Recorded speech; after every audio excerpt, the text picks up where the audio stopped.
greeting the crew as they journey through. Wanderpus, their hearts entwined, sailing through memories left behind, stitching the bonds that forever tie, sailing to where the sea meets the sky.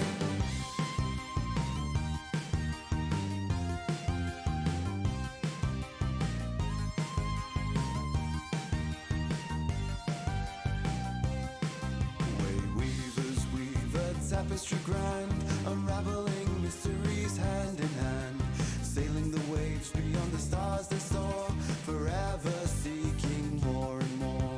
Explorers at heart with whimsy and glee, the Wanderpus crew set their spirits free, in pursuit of good with chaos untamed, to find a new place to make their names. Wanderpus, their hearts entwined, sailing through memories left behind, bonds that forever tie, sailing to where the sea meets the sky. Luminaries' minds, curious and bright, they explore the unknown and seek the light. With every text and book unfurled, more is understood of this new world. Wanderpus, their hearts entwined, sailing through memories left behind, stitching the bonds that forever tie, sailing to where the sea meets the sky.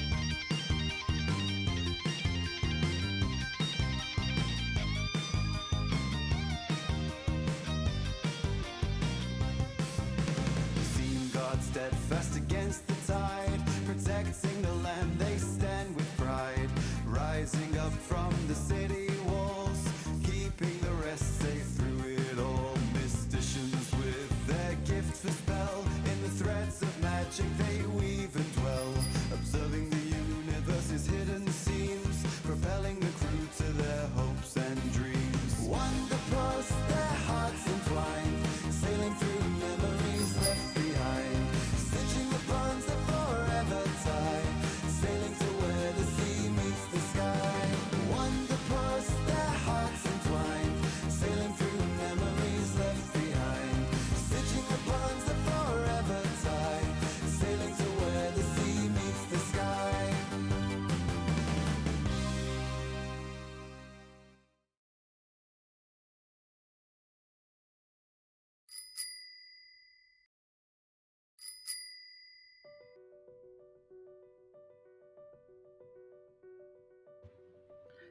Hello everybody, and welcome to the first actual game of Good Life. This is this month's game, and so we are building up the reputation of the Silver Thimble, and we're gonna get to the election at the end of this month between Krieg and Bobber to see who actually got there. But we're done with the voting. So right now we are dealing with the repercussions of going to the Marquis masquerade, where we definitely were part of a coup and changed leadership over there. Lots of places are a little unsettled by what's going on, and we have cards to go along with that. We have the Alliance card, which raises your reputation with a place. We have we're sold out of them right now, but the Tough Choice, which put -3 to a lot of places, item place, and you got a legendary item for it. And then we have a new one that is a deal's a deal, and if you play that, you get sent 2 card packs, and then you give one place a negative reputation. That is how that's gonna work going forward. And also the other new item added, we added the Hymnal Gacha. That will only be available while we are in Hymnal. The second we leave Hymnal, we're done with that one. And hopefully that inspires people to use the get 2 card pack so I can hurt other reputations. And with that, we are picking up right where we left off last night at the Speakeasy. Catori, Iskra, Seth, and Forge are heading to the docks of the Undercity, following We Are and the 3 members of the Free Residents. which were Oracle, Thunderpaw, and Spinderella. So we have Catori, played by Kiera. Nope. No? There we There we go. go. All right. Oh no! Oh hi! We have Seth, played by Seth. Howdy. We have Iskra, played by Manda. Hello. And we have Forge, played by Darkborn. Hello, my good friends. Excellent. So, picking like right up, here's the ship that he is leading you to in the this is right off the docks. And it is just, imagine if like a hot air balloon, not a hot air balloon, but like a Zeppelin blimp situation was just strapped to almost a Norse longboat situation, but like pretty elegant, lots of brass going on this machine. And like we are just like walks up to it and he hops on and it's just like, come on, let's go. And you guys will see one of the mayor, this is Cashel, the mayor leader of the nearby town, is already on the boat. And he waves to Seth. I was trying to stay angry, but now it's a little bit harder. I'm gonna wave back and look to the others in our party. Are we ready? There's no going back after we put our well, after you all put your feet on there. And I just kind of slobber around on there. No going back. Forge just does a puts on his glove and is just you can see in his eyes that he is seething, but he just does a little two-finger salute as like, okay, let's just get this shit show on the road, and then just like boards. All right, absolutely.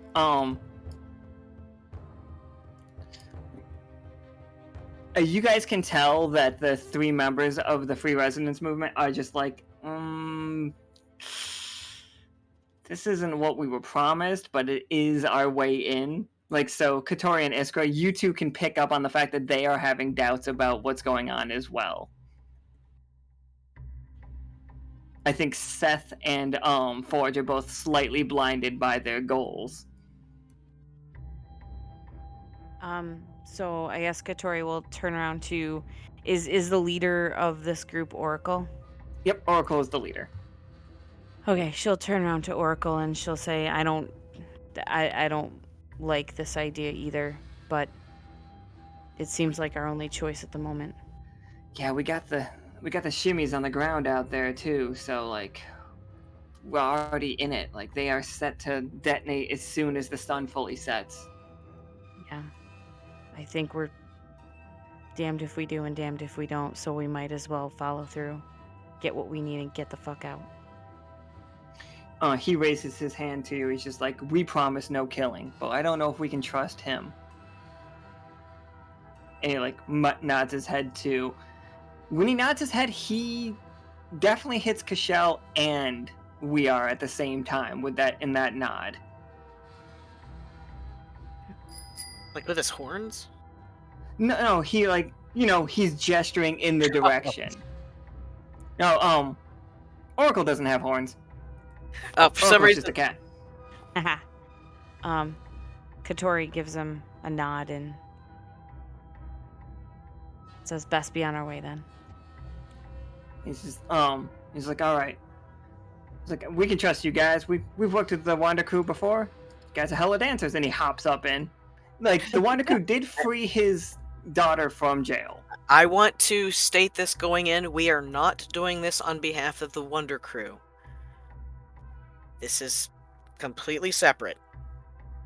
Okay, all right. How are you all dressed? I actually haven't been wearing my Wonder Crew uniform in a while. I'm in my priest uniform, my priest outfit. But I do have a... right, that is less conspicuous. Yeah. I'm going to take some of that off. Fold it nice and neat. Like my mama taught me.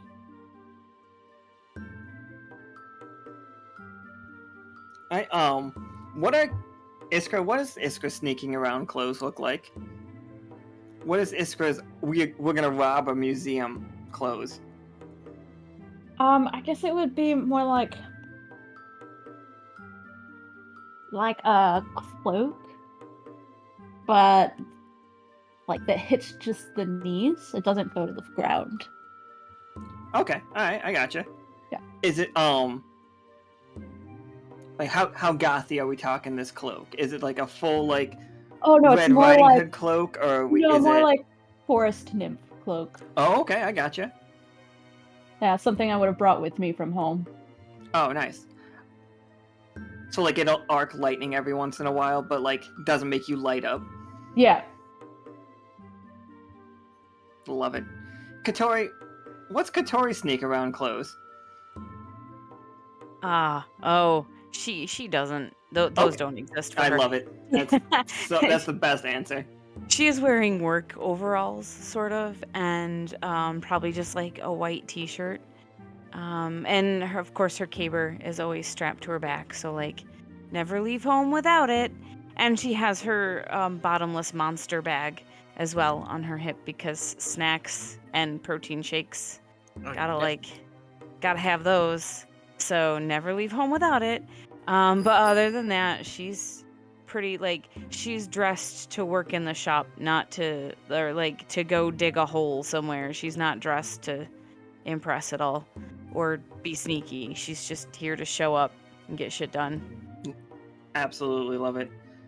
And Forge, what's Forge? Is that like if we came both of you, because everybody's basically been answering the same kind of thing. It's just normal street clothes. So if you guys did just come from like what is ostensibly a secret meeting, you know what I mean?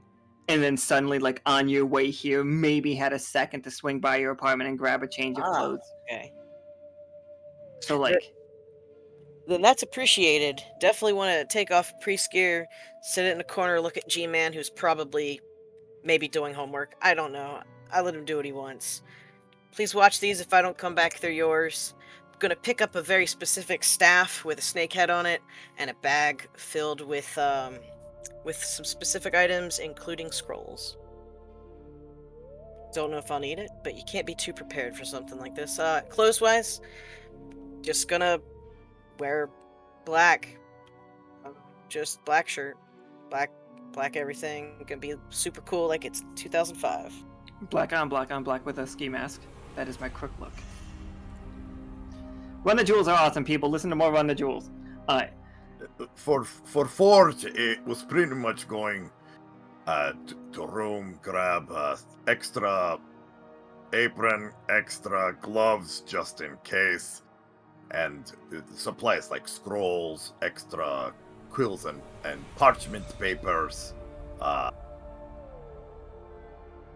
and then things to wipe down K10, because K10's gonna most probably get dirty in this endeavor. But basically my apron and boots and gloves and shorts, because what is other set of clothing? I mean, I'm not going to wear my cheer squad crop top. That's so inappropriate for this. Is it? I mean, don't. we can still shave you. I mean, that's still an Yeah. option. That is not an option. I would never make somebody like you less beautiful. Fast question for Catori. Does she still have that magic wand that the fairy gave her? Oh, absolutely. Oh, well, then she's probably carrying that too, because she never leaves home without that either. But it's probably in the monster bag, honestly, like right next to the protein muffins.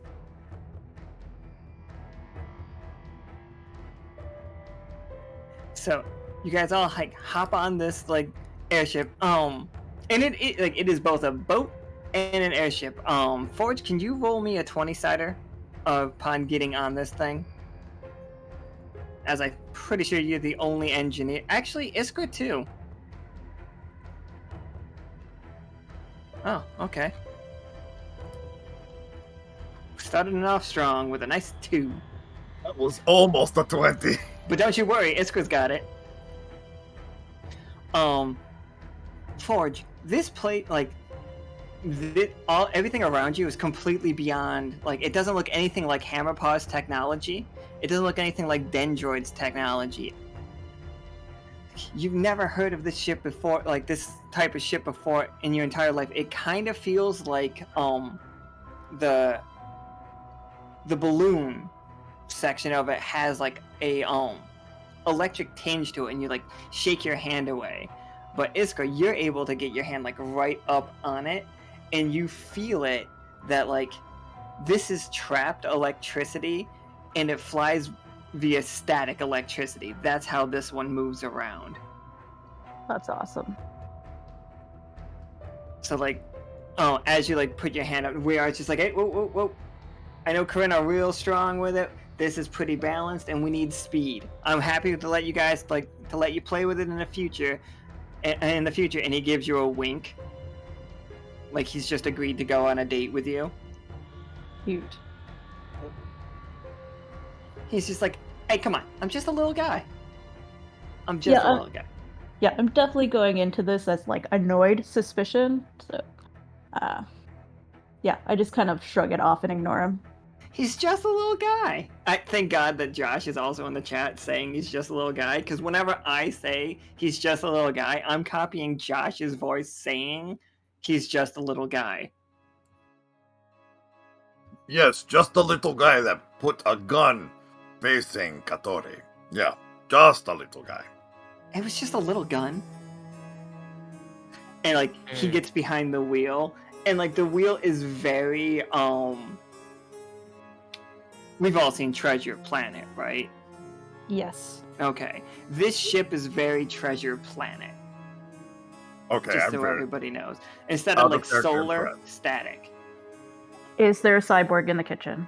There is not a cyborg in this kitchen, but you also, with your high roll, Iskra, you can tell that this is just like basically a lifeboat of a larger ship. Like, this is not the Storm's ship. This is just one of the Storm's ships. Like, you can see how it would connect with something else, but because you don't have like a or because you don't have a strong background in like the airship and stuff, like you haven't worked with them, like you don't see how, but there's definitely like a camera angle that shows like where it hinges onto another ship. Okay. Forge rolled low for that, so I'm sorry, Forge. No, it's fine. Forge is not impressed. Still in Angie Cat mode. There's a loud car going by, so it might have been a go-kart. It's taking forever. So we are off to him, and they, like, we are just like hits the throttle, and you guys, everyone that has hair that like stands up, like it all just goes straight up. Forge looks hilarious, like he just came out of the dryer. Catori's hair is standing up. I don't think Iskra's hair is standing up. I'm gonna assume that Corinne's are used to static electricity. Yeah, I would agree. And obviously Seth's like hair's going up. Seth, the thing that I sent you in the workshop, that was happening on your way here. Oh. Well, I'm definitely gonna be looking like I'm kind of phased out. Staring at infinity if anybody looks at me. Alright, so here is the outside of the Hymnal Museum. And like we are following his plan right now. So, and because you guys did so good on your setup yesterday, and we said these plans are so good yesterday, that we don't have to make a single roll getting into this place until you break away from Wear's plan. So as long as you follow that plan perfectly, it's gonna go right. So you guys like he lands the little airship right here, and like Hymnal, as you all approach, you can feel like the content. Hey, maybe we should all be in bed. Maybe we should all be asleep. Like those are the vibes.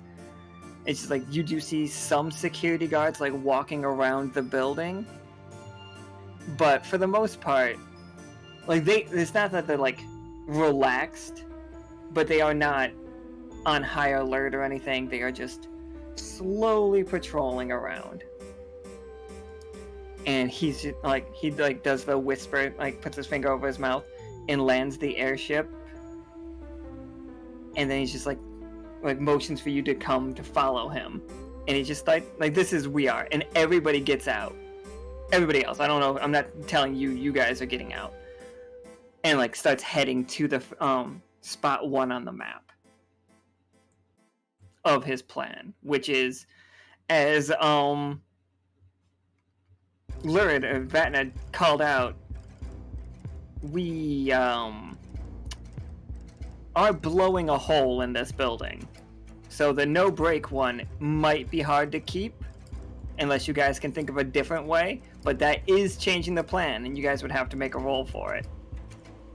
No, I was planning on using K10's laser tail to cut glass.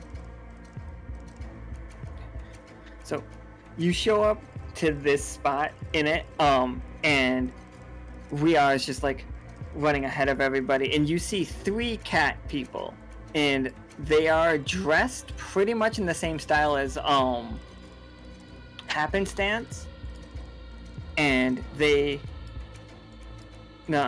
Beals from Happenstance. They come running up to Riar when you guys get there, and they look super excitedly at the 4 of you, and then they're just like, You said we were gonna work with For the Queen.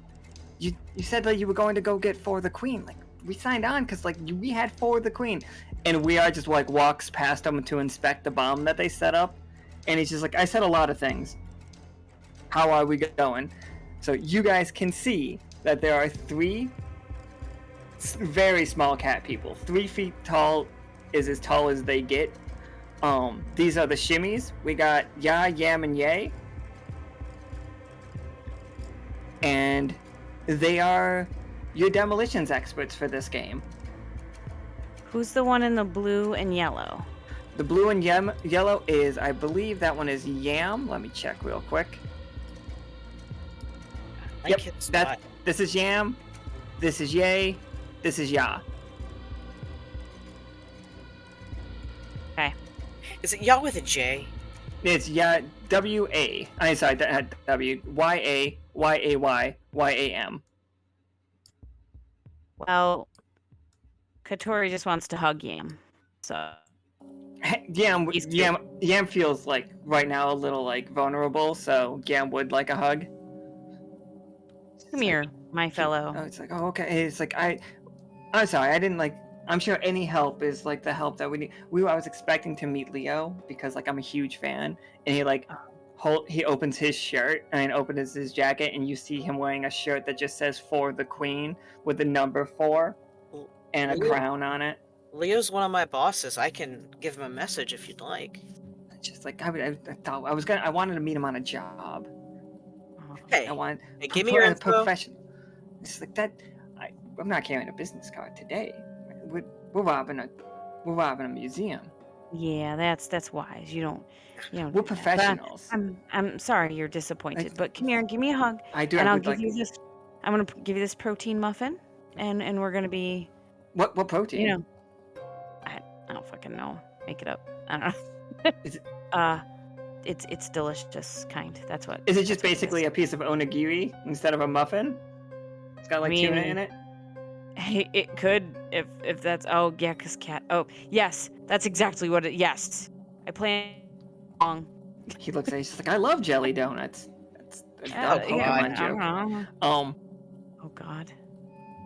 And it's just like, you guys see we are like tapping his foot, kind of in annoyance, and but Cashel walks up. Cashel is, in case you guys, a lot of you weren't there for it, Cashel is the leader of the mayor from the nearby town. He was training Seth in becoming like a priest of Beezus, while the rest of the crew that day was getting up to nonsense. I have a real fast question. Sure. scrolls, do they use AP? It depends on how they're worded. If you use the scroll, you can use the top like cheapest ability for free. If it has other versions, you have to pay the you have to pay the AP for them. Or if it's like an X one, you got to pay that AP.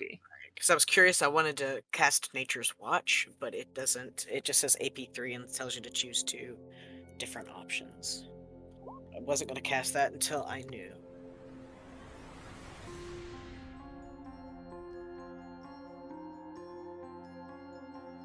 Because if it does use AP, I need to save it for something a little bit more slimy. What did you want to do with it?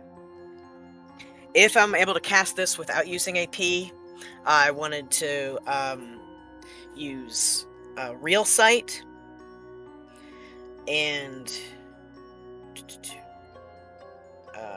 Aura Sight.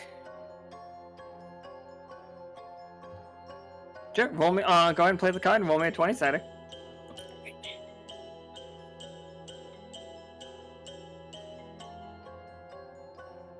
Apologies, it takes me so long to like get to things. While he's doing that, you guys can all see how the shimmies have like set up their explosives. It's attached to this wall. It is exactly as the plan says, so we know that this will get us in there without any like problem. Thank God. Jesus is with us tonight.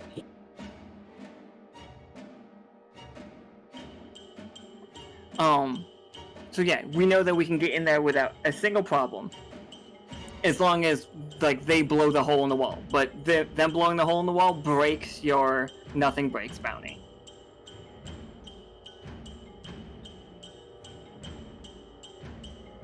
If it can be done silently, without being detected, I'm sorry whoever played that. Oh, I never said it's silent or not being detected. It is exactly as the plan says.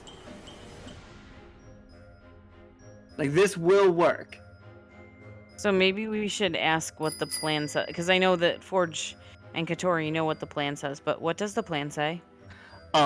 This part of the plan is the shimmies blow a hole in the wall and then run. And they act like they've stolen stuff. Oh. Okay. Like, the shimmies have a route that they're supposed to run, and as long as they follow this route perfectly, it will lead all the guards away, and you guys will all have time inside the museum to grab what you need. Again, as long as you follow the plan perfectly, this will work. And they will not be in any danger, because the plan will be going off without a hitch. Okay, and they'll get away. They will get away as long as you follow the plan. Or if you don't follow the plan, as long as you don't roll low. Oh. I personally think we should follow the plan. But I'm not the officer. Yeah, I wide-eyed, eyes sparkling, like a puppy. And I guess Catori will look around at Forge and Iskra and wait for their nods of confirmation. Forge is very much seething still, focusing on his rage, so he doesn't fall prey to the resonance. And but he is petting K10 on his shoulder and just nods to Catori. Bonnie comes up to you guys and is just like you guys didn't even see him like coming. Like, he has his giant like poofy quilted, like somewhere between a poncho and like one of those poofy coats, like starter jackets, and he just like comes hobbling up, hood up, has like a paper cup that he's just drinking out of. And he's just like, excellent, we haven't gotten started yet. And we are just like looks at Bonnie and then looks at all of you. It's like, did you invite somebody else? He's not part of the plan. I didn't invite anybody else. like Bonnie just like puts his like straw up to his lips, and you guys hear the sucking like liquid around ice cube sound. And he like looks at you all. He's just like, "Well, let's get started." And he sets the cup down on the floor. Your fingerprints are on that. Oh yeah, I'm not like actually they don't. I don't think they do fingerprinting specifically. Who's Bonnie? Bonnie I don't know who this is. So Bonnie is a historian for the Yoke Academy. He has tenure. Congratulations, Bonnie. Mainly specializes in the 7 sea queens or 7 pirate queens. That is his specific speciality. And recently, he has been doing jobs for the captain, like bringing her back artifacts. And the captain is different from the storm? Yes, the captain is your captain. Okay, got it. Alright, well, I guess let's pull the trigger on this. Let's do it. Good luck, Yam. Kick ass. Yeah, with that, like, support, it's just like, I will. And then, like, he hits the thing, and it blows up, and you guys just see them running. They have picked up bags that they have thrown over their shoulders, and just, like, give you guys the salute and running. It's just like, you guys have, like, a couple hours, tops. Get in, get out. And then there's a giant hole in this wall. Sliding on in. Let's not fuck this up. So we are going through, like, we are on the bottom floor. Like, this place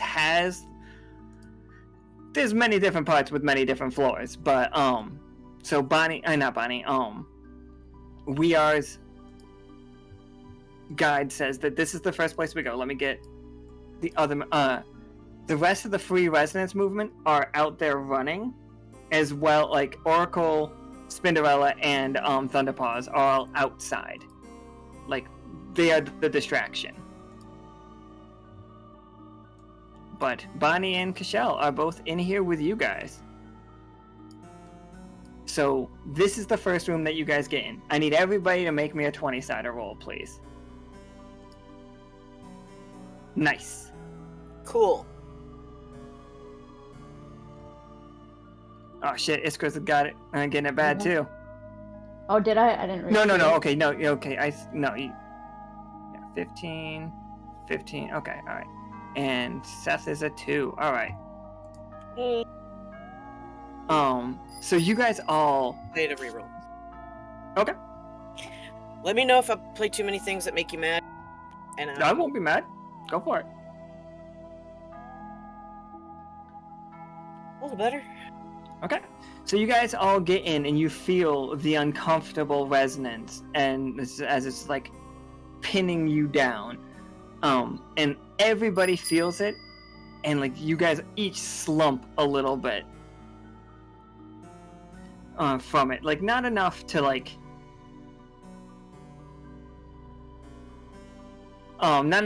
hurt you, but you can feel that like if you didn't have that emotion of anger or like your drives that you have of suspicion in Catori's case, and probably Iskra's case as well, then you guys would like be bent over. The only ones that do not seem to be like feeling this at all are both like We Are and Bonnie seem perfectly fine. You see Cashel like leaning over, and Seth, you looking at Cashel, you can see the fact that the honey that he has drinking is his coping mechanism is significantly more purple than it is blue. Like there is much more of a tinge of red to his honey. So it's not scissor then. Sorry, that was a joke that a lot of people didn't get. Okay, yeah, that's. I think you underestimate the jokes that we get. I hope most people didn't get it. But it is gonna. I'm not gonna say anything, but I am gonna lift my eyebrow. I don't know how much we could actually speak without being noticed, so I'm gonna try my best to be quiet. Little sus, but I'm not gonna say anything. I am gonna bite the inside of my cheek though, to try to keep centered. Yeah, for sure. So, everyone in this room, like this is the room that you guys came through. There are statues all over this place. You see ancient statues. Imagine like the Vatican, like the Vatican's vault. That's what's in here, and all of them are either behind these like strange, like razor thin glass barriers that all are humming, just perfectly in sync. I mean, perfectly out of sync with each other. Sorry. Like, Are any of these illusions? No, nothing in here is an illusion. You actually feel like whatever the resonance that's going on here is breaking any illusion that would have been here. Like, you become aware that you couldn't even use an illusion in here. None of you. If you tried to do an illusion, it would be broken by the resonance. I'll give that for your ability for sure.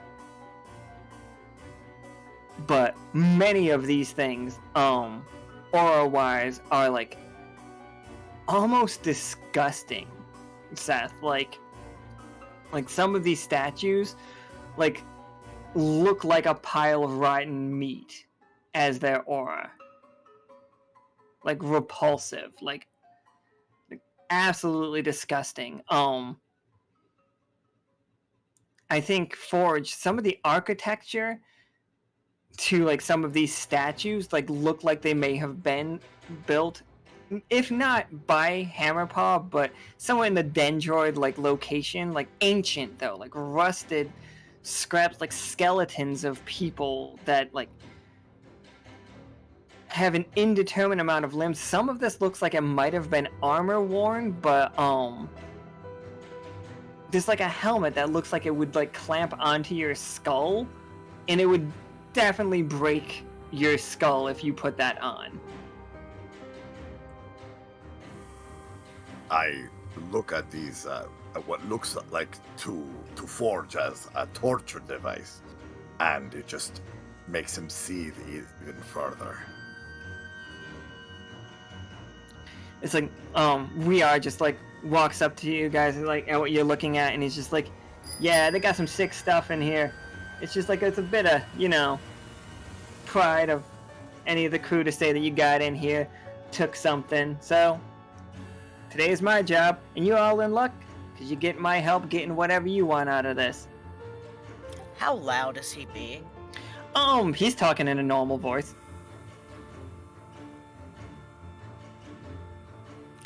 I just look at him with my eyes wide, kind of shoulders innuendo, not saying out loud, but the innuendo is, why are you so loud? He's just like, who's listening? And you guys hear, or more like feel, the resonance alarm going through Hymnal, like as like they have finally they have caught sight of the rest of your crew, and they are splitting up throughout the city. They are doing their job, but this place is flashing its lights. And he looks at Cashel. He's just like, you're on. And you see Cashel reach behind himself, and he pulls out what looks like a tuning fork, but it's very large.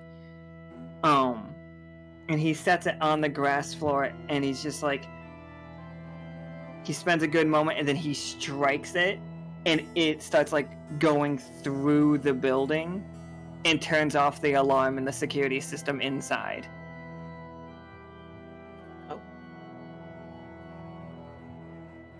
The tuning fork is pitched perfectly, Seth, to the resonance of the Mayor.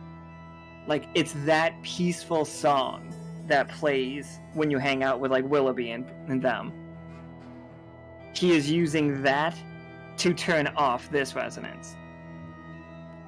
That's awfully telling. Make a mental note to speak to him about that later.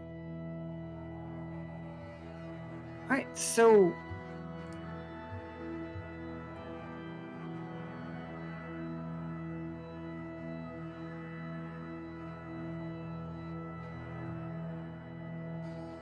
Sorry. Yeah, Nika, everything you're saying to me, yeah, okay. So, yeah, you guys are, like, in this room, and, like, you guys know that the next room, based on your map, Catori and Forge, the next room that you guys are going into is the documents room. And you guys have to go through here. This is where he says that something for Iskra, like, information about, like, the Tetzel worm is in here. But, again, we don't think Iskra is buying it. But still, he is saying something is here. 1 second. Something went wrong.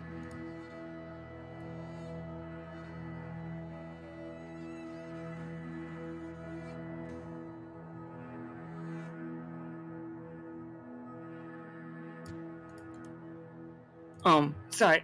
Can you guys each roll me a 20-sided? This one, don't worry about, like, it's not the plan going bad. It is what you are seeing around the room. So don't panic if it's like a 1.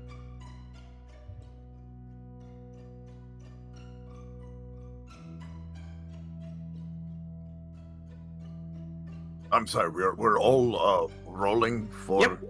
Just to Okay. see what you're seeing around the room situation.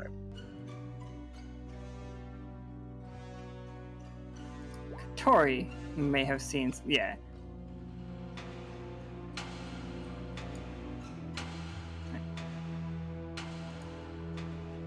So Catori, that strange statue in the center of the room, like, the more you look at it, the more it seems like it is, like, shifting.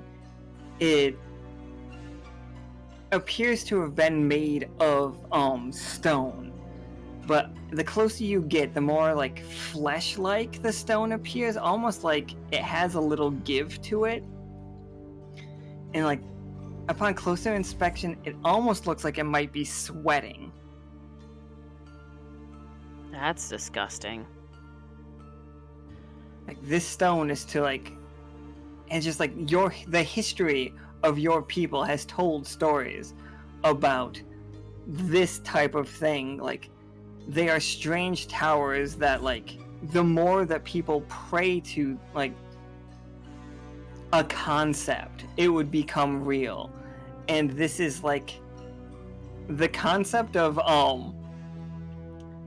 I don't, like, inappropriate touch, like, grabbing, taking, stealing, theft, like, indecent things done with hands is what this statue is too. And you can, like, all the fingers, and, like, you see that that's what's poking out of it are fingers, and some of the fingers have hands on them, and, like, they're further reaching out, and you realize that if you get too close, these things are gonna grab for you.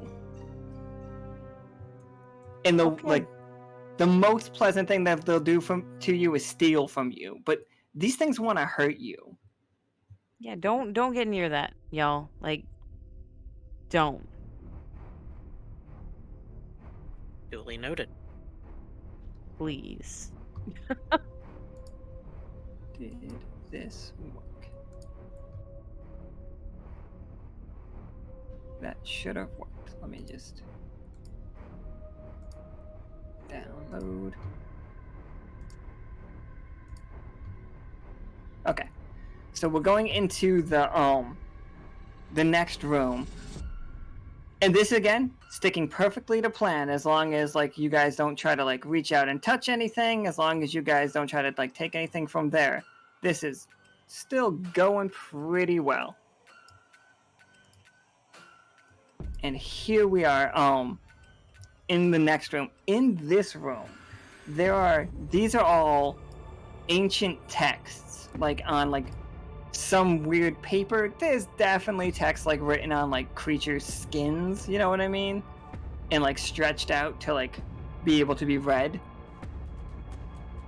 Like, up here on the upper part of this floor is, like, a library, but it is behind a locked door. There's just, like, a sheet of glass covering all of this above.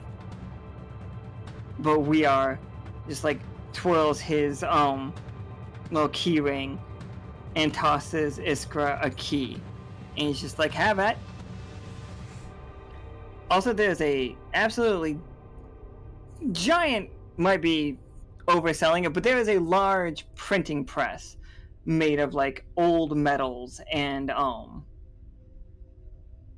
it's a rather mundane looking printing press, if I had to say so, like on the bottom floor. The magic site isn't showing anything special about that. I hesitate to say that. I think it's showing you basically the same for everything. Everything in here is next level magic. It'd be too probably big to even worry about anyway. It's large. I would like to sketch it in my book. You see, we are like, come on, we are on a schedule. Okay, Sorry. No, it's okay. So as I catch this key from him, I want to use my Falcon's Gaze necklace and cast Eye of the Gale to give me enhanced perception, allowing me to see minute details of hidden figures or distant objects with supernatural clarity. Lasts for 3 actions. Yeah, Significant advantage in spotting threats, traps, or valuable information. Yeah, roll me 2 20-siders and we'll take the highest. 15's pretty good. Alright, we'll take that 15. This key does look like it will unlock that door. You notice it is made of glass, and is like, this is the original key. This is this place's key. You don't know how he got that key, but it is this place's key. Is there a trap on the door? Will it trigger anything? There is a trap on the door. There's a correct order for it, but you can like immediately like see the order that it was. Like if you had put it in the wrong lock, it would have unlocked the door but held the key. And the second it closed, you would have been locked inside that room.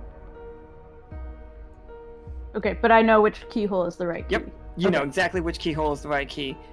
And like, as you put the key in the right keyhole, we are just shrugs, just like, well, better than I thought. And with this activated, am I able to locate the information I'm after? Oh, for sure. Like, roll me another 20-sider.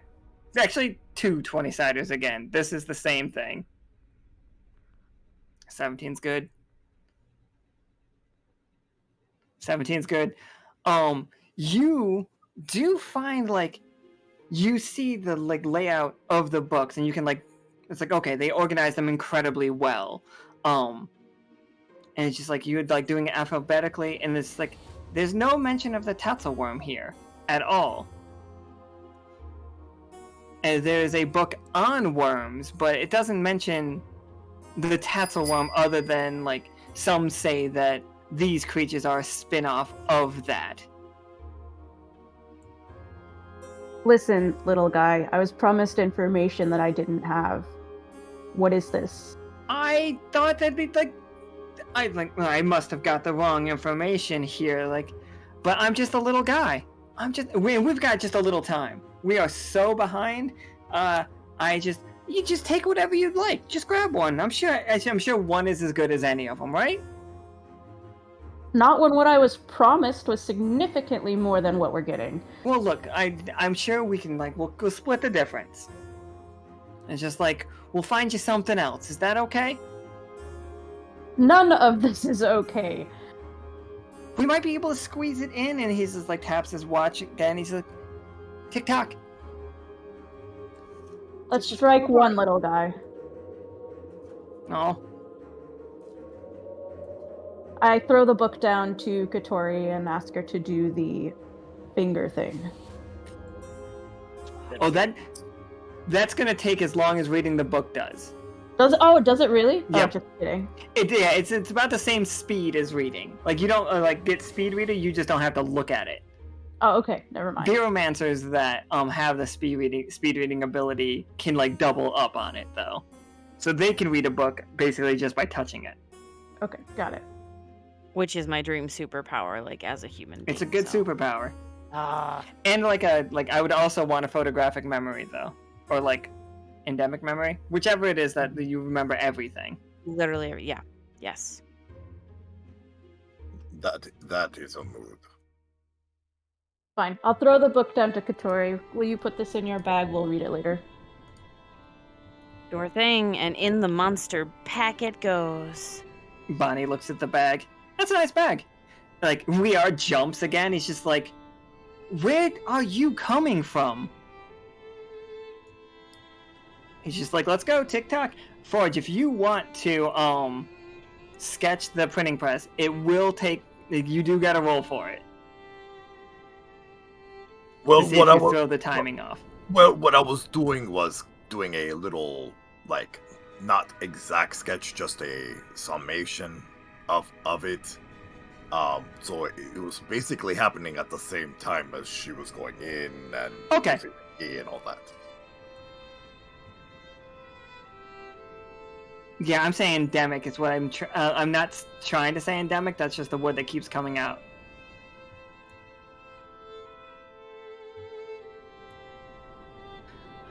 So yeah, okay, yeah, you can draw the fact that it is a printing press, but you're not going to get anything out of that other than printing press. Oh yes, no, Forge is very just intrigued by the design. Absolutely. So, ooh. And like as we move through is that the next room? Okay, the next room is ridiculous. Everybody, this is. You see tons of little figurines and statues of like every god or deity that you've ever heard of from this world, and some even from like Catori, like some from Seasonings, some from like ancient worlds. They are everywhere in this room on all of these pedestals and such. And this is go ahead. I was gonna ask if do they give off different feelings? Do they feel different from one another? Like, I don't want to use alignments because that's kind of gross. But like earlier, you said that some felt like meat, like raw meat. Is there like a difference among these, like with that? Roll me 20-sider. Okay.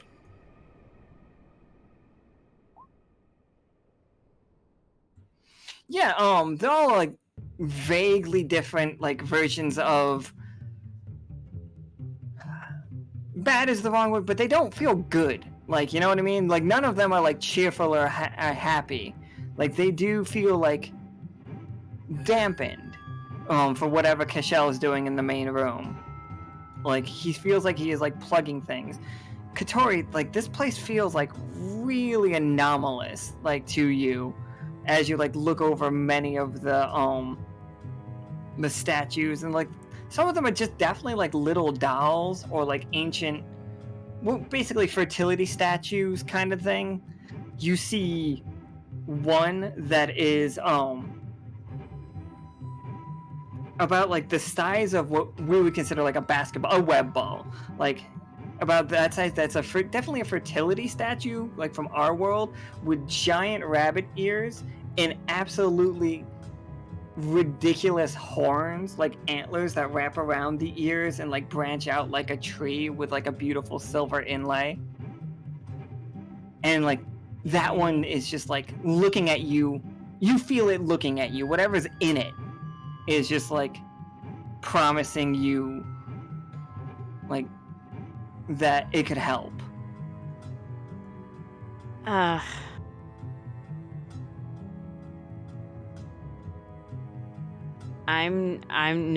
I know better. I'm not touching shit.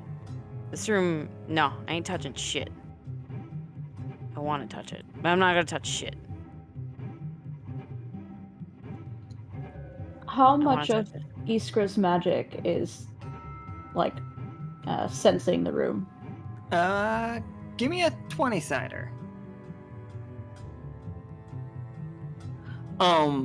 This room some of these figures feel very, very similar to when you were close to the Tetzelworm. Like a primordial fear is overcoming you. You are all strong enough in like willpower and in like your own beings to stand up to these things, but like they are,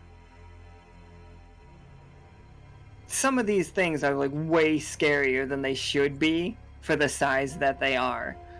Very specifically, you see a stand that looks like it has almost chess pieces on it, and it's got 13 statues, and each one of these statues is a strange like insectoid looking like warrior that is carrying a scythe of a different shape.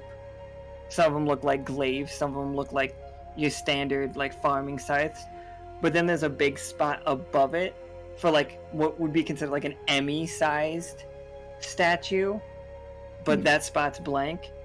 And We Are walks up behind you. He's like, a friend of mine nicked that one from him not too long ago. I know how she's doing. I don't have any abilities to sense like a trap.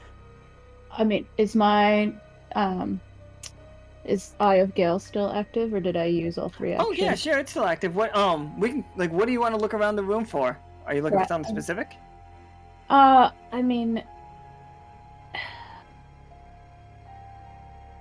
it's I guess we're looking for valuable information or traps or threats. Let me tell you right now that you got a lot of threats. So is there anything we need in this room? Because I feel like we should just move on. I think this room Is the room. This is one of the rooms for sure. Bonnie's just like Bonnie like elbows Catori's like upper thigh, because Bonnie's real short. And he's just like, he like motions for you to like come down to his level. She's gonna. And he's just like, okay. And he like holds up a picture, like a piece of paper, he unfolds it, and you see a large, like, it looks like a smoking pipe, but it's huge.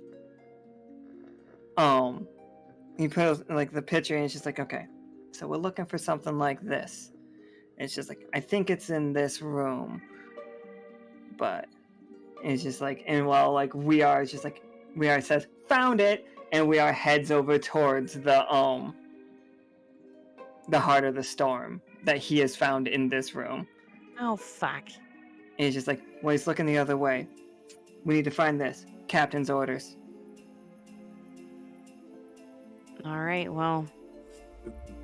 And Bonnie is trusted by the crew, right? Bonnie is trusted by the captain. Oh, but the crew doesn't necessarily... Bonnie's been back and forth with the crew. Some of the crew, like, he doesn't like some of the crew because they keep putting him in danger, but now Bonnie has taken like a full swing that he wants to get himself in danger. Nice. So he's been going, it's like Bonnie's had an adventure. Bonnie's a good friend of Simmons. All right, well... We In Are the meantime, definitely can over she- here. Fuck that guy. In the meantime, can she be like, hey, Bonnie, can you figure this thing out? And point to the clearly Warpletinger statue. Like, can you figure out what the hell that is? Do you know? Yeah, for sure. He's just like, oh, hold on. And he pulls out his book. Get a book. Oh, that 13's fun. Why is the third? Why you do this? So we all hear a clock tick. Inside this room, it is getting ridiculous. Like, and you got like, you hear Keshel from the other room being like, "Something's going on! Hurry!" And like, Seth, in his voice, the resonance carries panic. All right, gonna do a very quick glance to see. Gotta find the pipe thing. I'm consciously looking for anything that fits this world's religion of mine. Subconsciously, I'm looking for an older god. So, Forge, can you give me a... so, Forge, are you looking for your diagrams? Yes, I was just waiting for everyone to Absolutely. do For their sure. thing first. Yeah, I just want to know what everybody's doing right now before it pops off. No, yes, I am currently looking for anything hammer paw related. Okay, so Bonnie flips through the pages and he's just like, yep, okay. Ah, here we are. They are the... It says either liminal cast or liminal court or liminal something congregation. It's some form of religion from the Warpletingers. I believe we know a couple. This is, I believe, their luck goddess. It's just like, I thought they fell off worshipping luck quite a while ago. Huh, this might be why. So there is a goddess of luck in that statue. Or at least, if not a goddess, a very powerful spirit of luck is in that Warpletinger statue.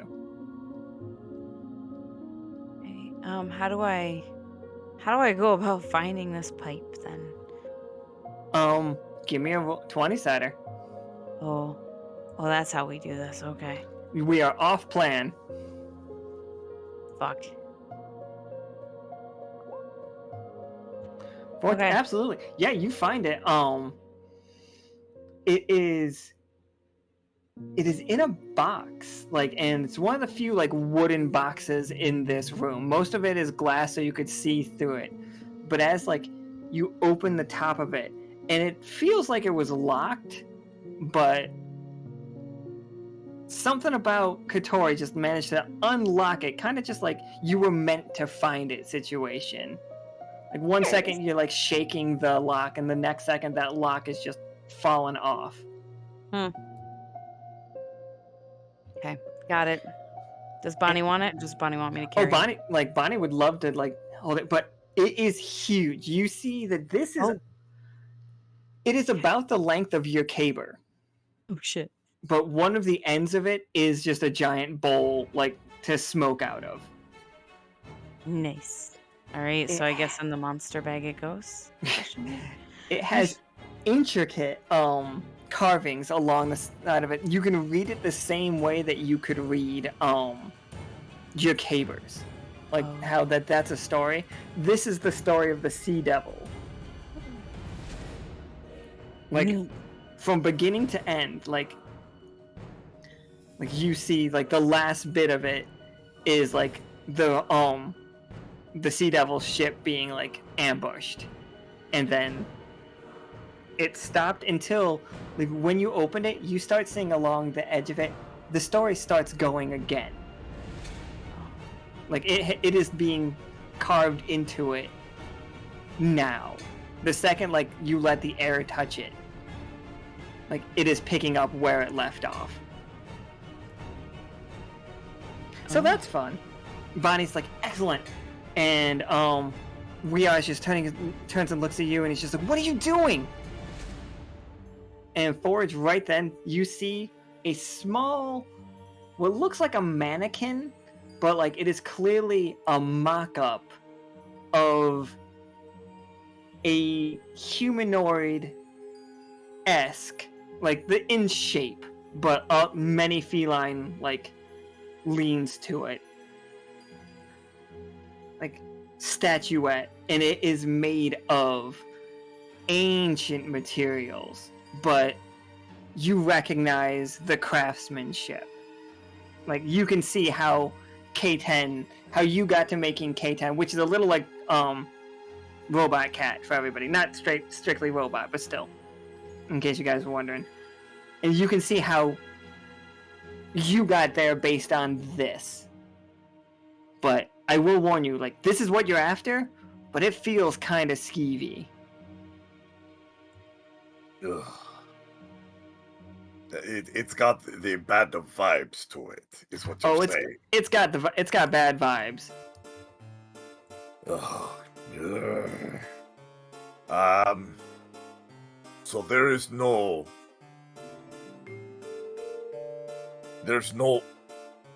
schematic, but there is a figure. Like there is a figure. There is a prototype. Prototype. In the name of the 9. Frustrating. Would have been easier if this was a scroll. What to do?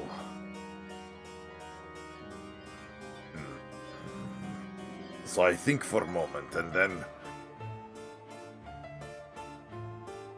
does it have like linchpins to come off piece by piece? Yeah, you could disassemble this thing.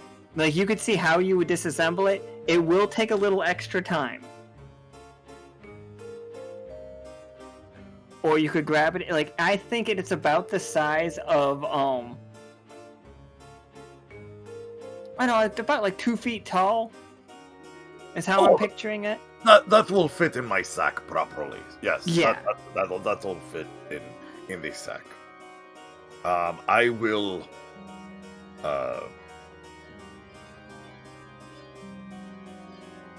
sketch the emblem of Hammerpaw on a parchment paper and stick it onto the figure and put it into my bag.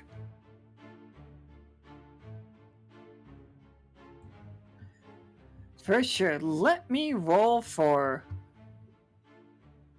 It just like turns and looks at Catori with the sea devil like pipe over like being pulled out of a box, and he's just like, "What are you doing?" And then like you guys see he has like slipped, and with a 4, like all of a sudden you hear Cashel screaming in the other room as the alarms begin to go off. Well, As you hear the sound of glass armor thumping its way down the hall at you guys right now, like on their way to you. Seth, you have still not found the comb. It is not in here. Alright, there's nothing that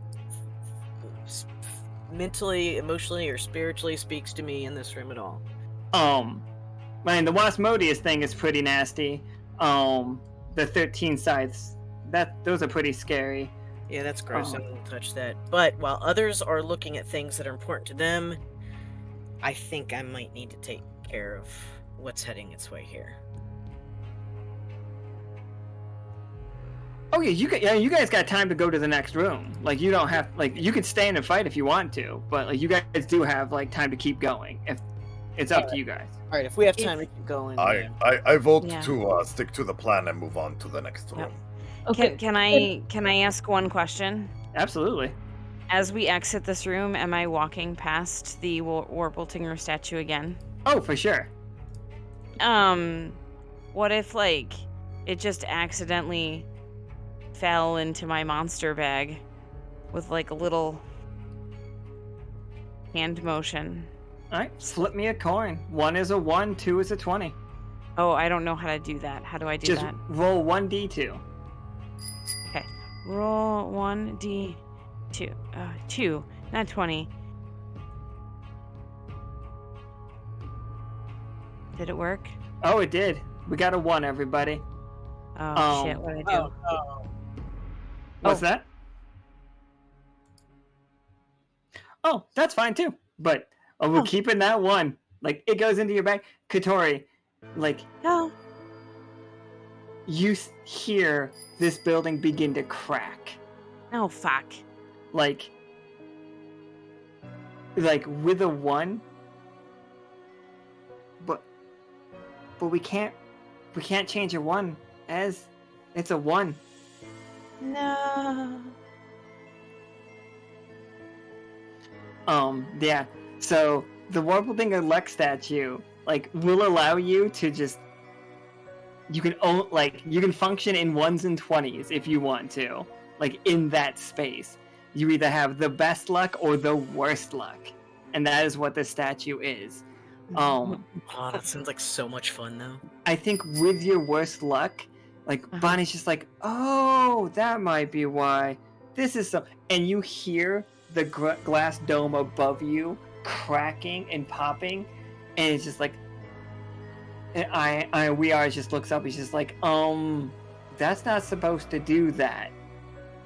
And this glass is supposed to be unbreakable, like, beyond anything that you guys. This is unbreakable glass, and like you guys know that you could shoot this with your guns all day and nothing would happen. But because I rolled a 1. But because the luck statue said this building's breaking, this building is breaking. I see nothing wrong with this. Well, I made a choice. We're going with it. Yeah, Bonnie's just like, it's like, okay. There's a reason I don't come out with you guys. And then he just like starts running with you as like this room is the first to fall. Well, Bonnie, you could have finished your sentence a little bit faster. Good luck. You said it was a luck statue. It was a luck statue. I bet if you would have done better, you would have been luckier. Oh, fuck all the way off. It's like not my fault that you have bad luck. It's like, have you thought about trying harder? Have you thought about shutting your mouth? Ouch, Bonnie. I'm sorry. I'm a ball of nerves right now. This guy's a dick, and he points to We Are, who has got clutched the Heart of the Storm, which the Heart of the Storm for you guys looks like a mechanical heart that you do see, just like lightning firing inside of it, and like a very delicate. It's definitely a machine that also seems like it is made out of mostly brass. And he's just like, all right, well, promise is a promise. Let's get your thing, believer. Or I'm sorry, believer. Alright, you're right, he is a dick. And like in this room, Seth, this is it. In the center of this giant vat of blue honey, you see a singular piece of a comb, of a honeycomb. How big is it? The honeycomb itself is small enough to fit in your hand. How big does that glass look, and does it look magical? It doesn't look any more magical than Hymnal glass normally does, but we do know that is it should be unbreakable. Catori's proving us all wrong right now, but until then, we mostly thought it was unbreakable. Is there a lock on it? There does seem to be a lock on it, yes. Does the glass key I have work on that lock? Roll me a 20-sider, let's see.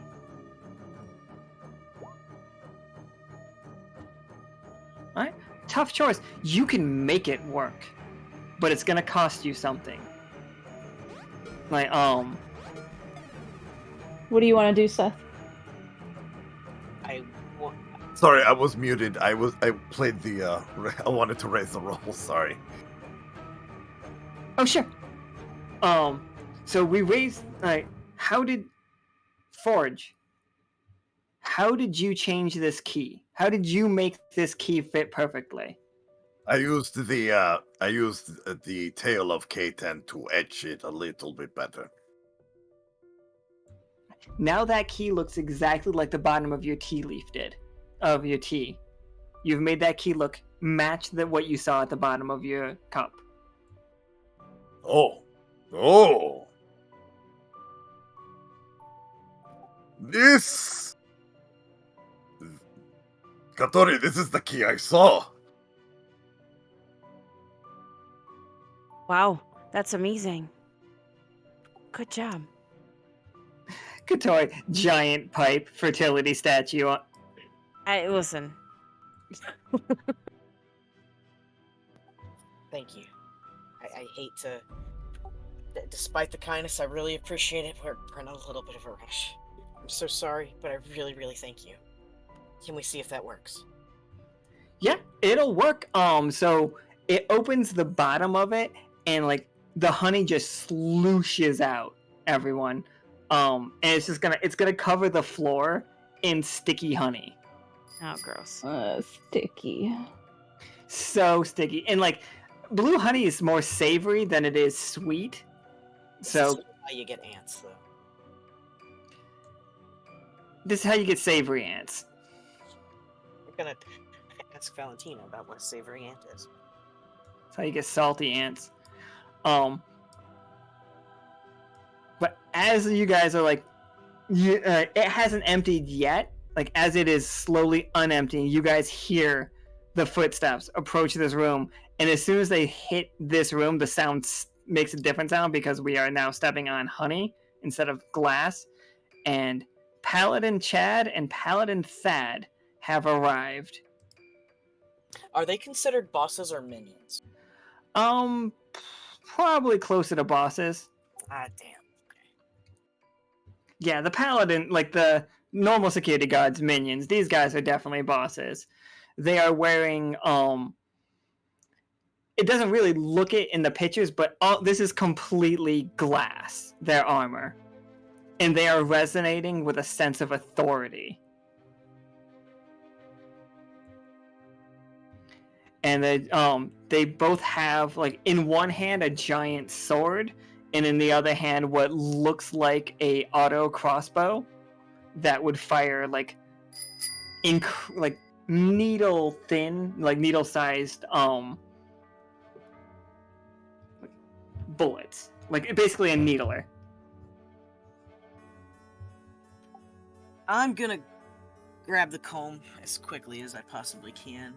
Oh, it's not out of the Oh, it hasn't dripped out yet. Sloshing out. Yep, you're still in like slosh mode. Quick question. Sure. I'm just noticing the art of the background. In that tank right there, is that a sea monster of some sort? Oh, and this one here, like over here. Mayhap. I wish I could see you pointing. Oh, you can't see my clicking. Oh, you want? Oh, there. Yes, I can. Yes, I can. Okay. Yes, that one. Yes. Up here is where the hive is, but I think over here, this one looks like it might have a sea monster in it, and this one might too. Yeah, like a sea monster that I saw in my cup. Oh, for sure. It's like, yeah, All right. you see, oh, why can't you guys, I'm gonna refresh my Roll20, because apparently nobody can see my clicks. I mean, these paladins are handsome. Like, the one on the right, I just want to be like, ooh, who are you? Like, oh, hi. That one's Chad. That's Chad. Oh. Chad's a good guy. Thad's okay, too. They have less fur than this. They're actually Sphinx cats, but, like, I don't know. In trying to get them wearing power armor, I lost the ability to make them... Naked. Yeah, No. naked babies. Now, in comparison to me, how big are they? Oh, they are fucking huge. They are 12 feet tall. Oh. So someone went through growth spurts. Oh, it's mostly armor. Like, they are inside, they are roughly like, normal humanoid. They're probably about 6 feet tall Sphinx cats, but this armor is like, it's it's power armor. It's like Master Chief or like Space Marine situation. I see. Like, I think originally I said it was like, imagine if like a just a Space Marine from Warhammer was wearing glass instead of metal. So they are quote unquote glass cannons. They are, but this glass is so strong.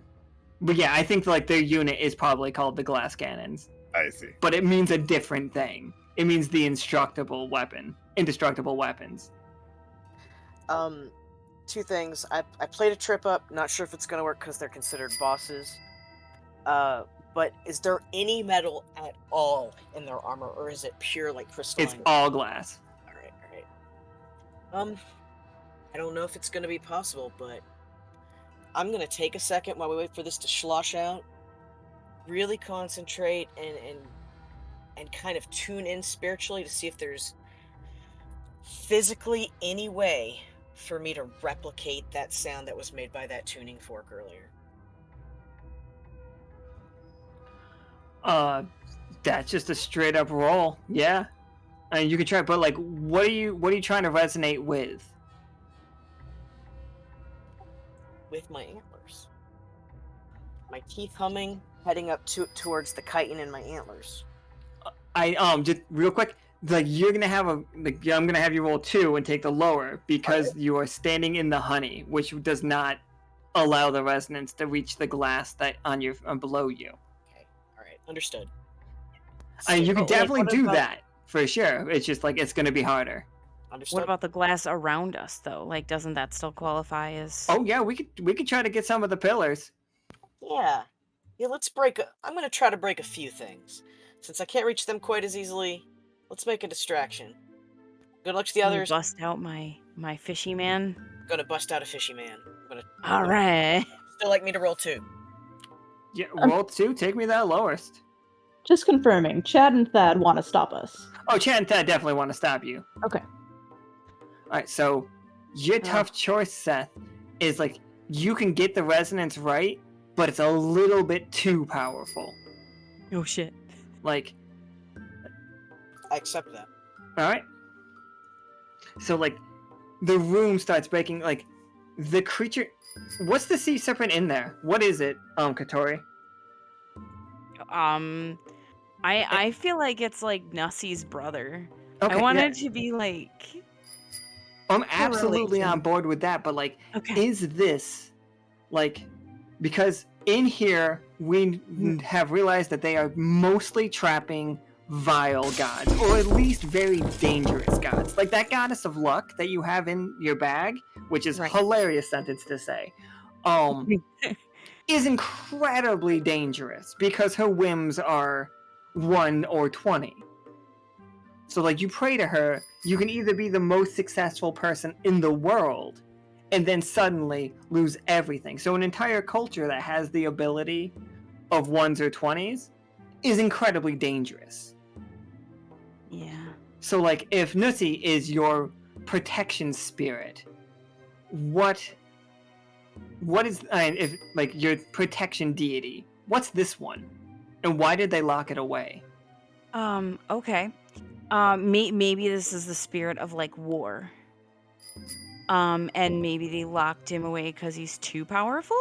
Absolutely. This is like Catori's like people's war god.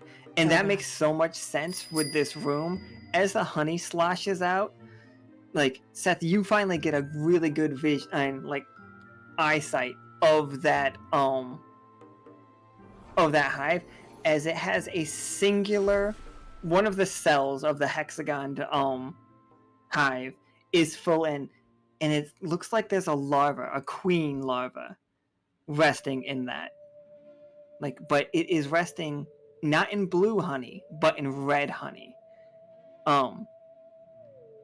Bonnie like looks around and he's flipping through his pages. He's just like, oh, this is the war room.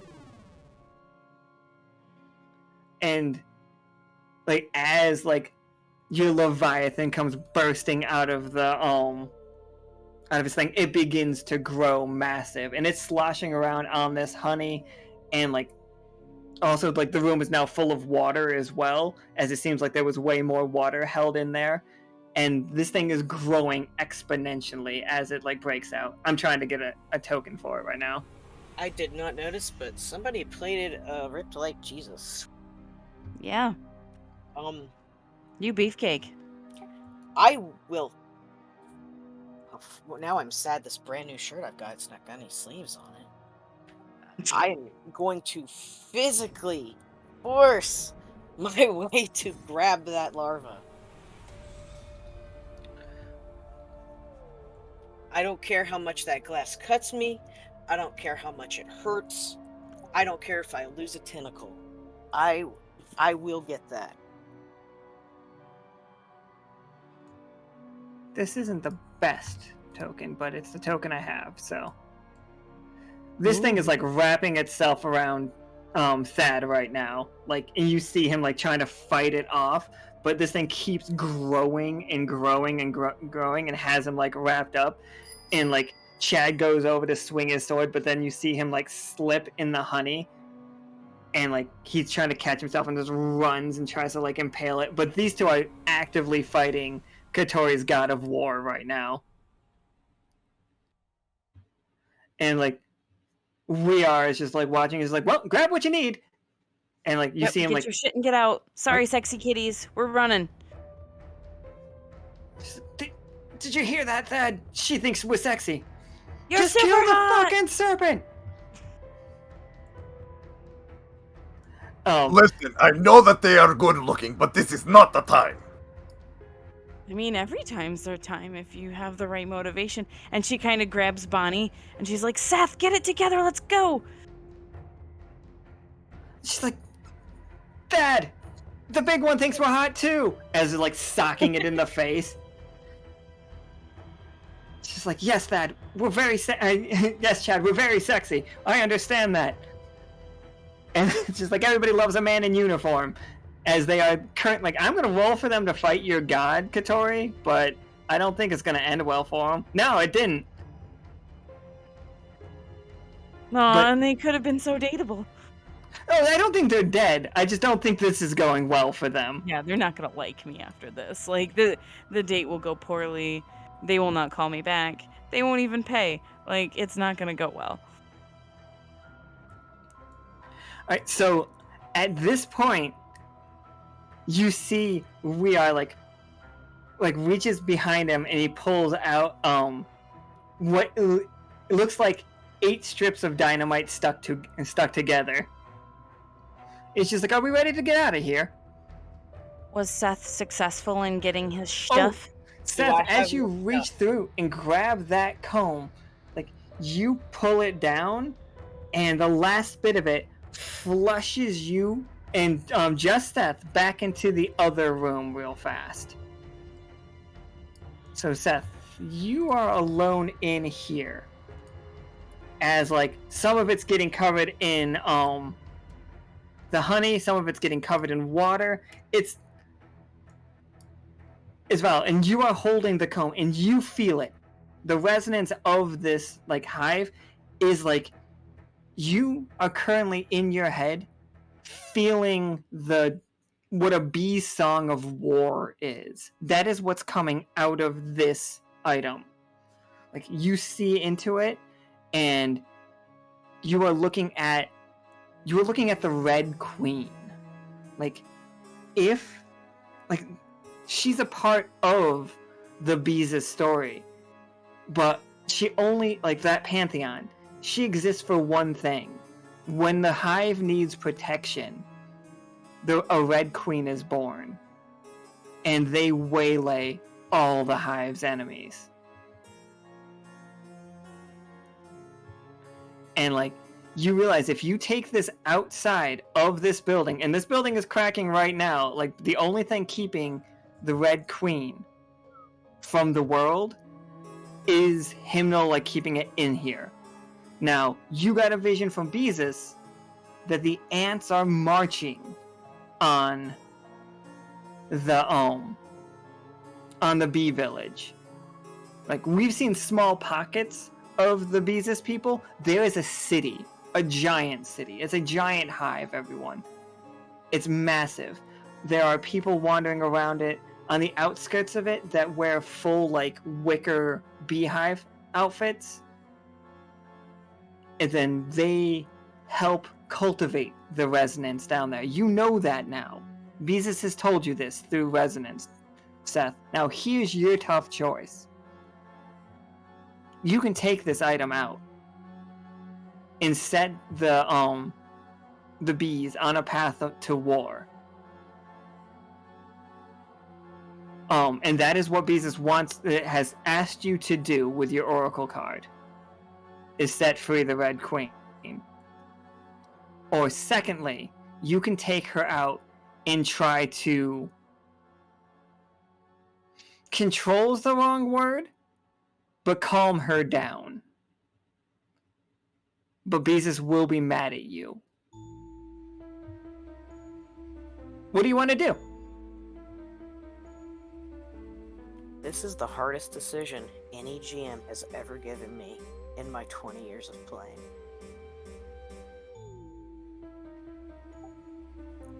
Because of the Oracle and how hard it hit me right before this, it feels more important than a mortal could understand. So I will follow it, and I will do what I was asked, and set her free. So a crack in the ceiling appears, and the first, like, light of the moon, like, you notice that, like, looking outside, you're not seeing the actual stars. When you look up, you're seeing a different sky. And now, as it cracks, the moonlight comes in it, the bee springs forth from the hive. And from the, like, her single cell. And she also grows exponentially as she, like, darts out. You can keep the comb. The comb is still a very powerful artifact. But you have released the Red Queen. And that cannot be stopped by what's about to happen. But Seth, as you're, like, in this room alone, you knock over another fucking, like, thing that must be really close to the Warpletinger one, and, like, it's like, it just looks like a piece of coal, like, and then once it hit the ground, it seems to be leaking a, like, black substance, like, almost like a black oil, but maybe even significantly more viscous than that. But there's something about it. Something about it scares you.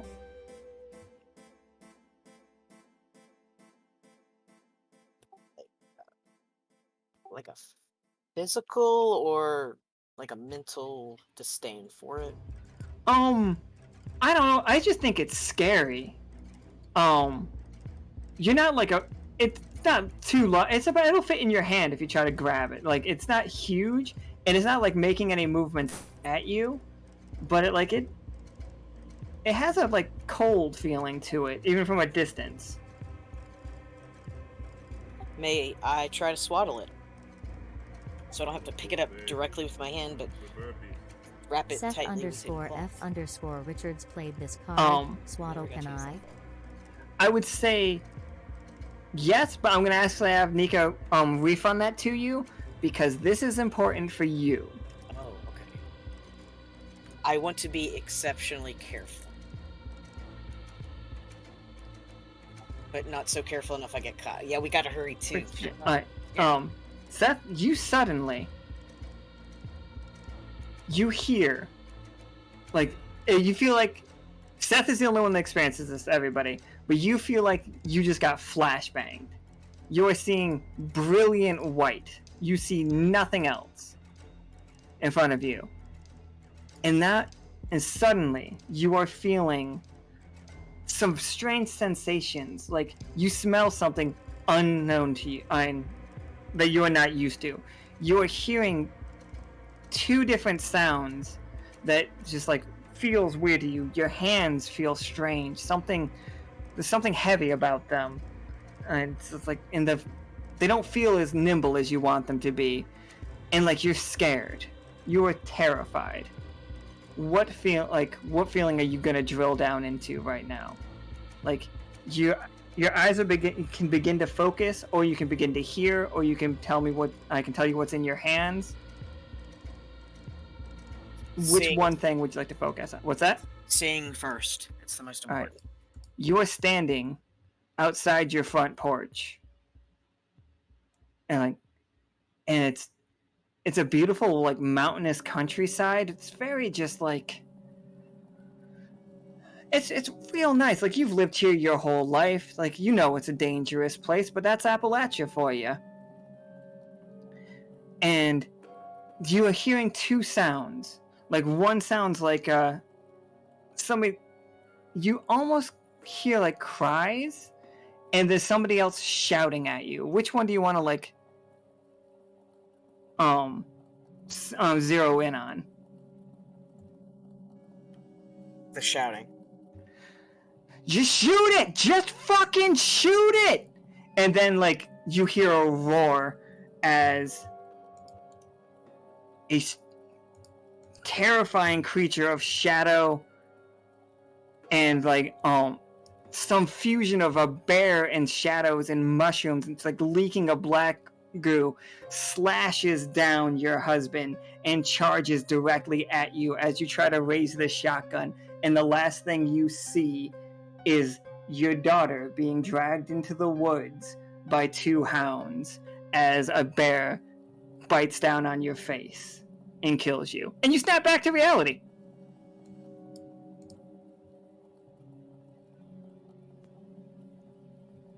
What?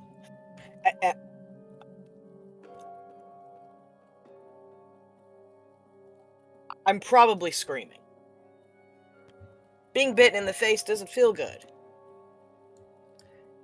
Hey, you guys don't know where Seth went, but you can hear a bunch of screaming, and we are just currently trying to set up a bunch of explosives in the corner.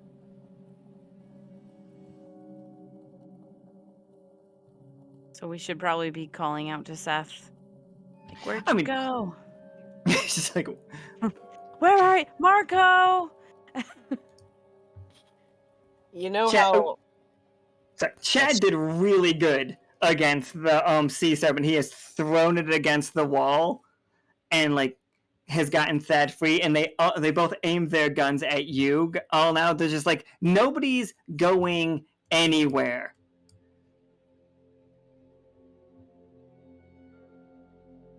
It's like so Chad threw a sea serpent that is growing huge. How big is that sea serpent? I'm gonna say it's probably around like 30-40 feet. You think something like, I don't know, is a 60-foot long serpent could fit in here too?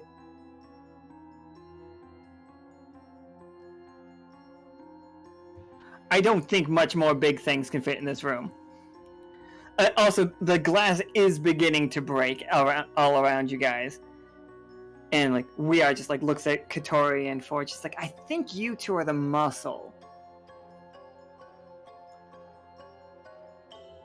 And like he motioned, like he holds the bomb out towards Iskra. He's like, "Can I get a light?"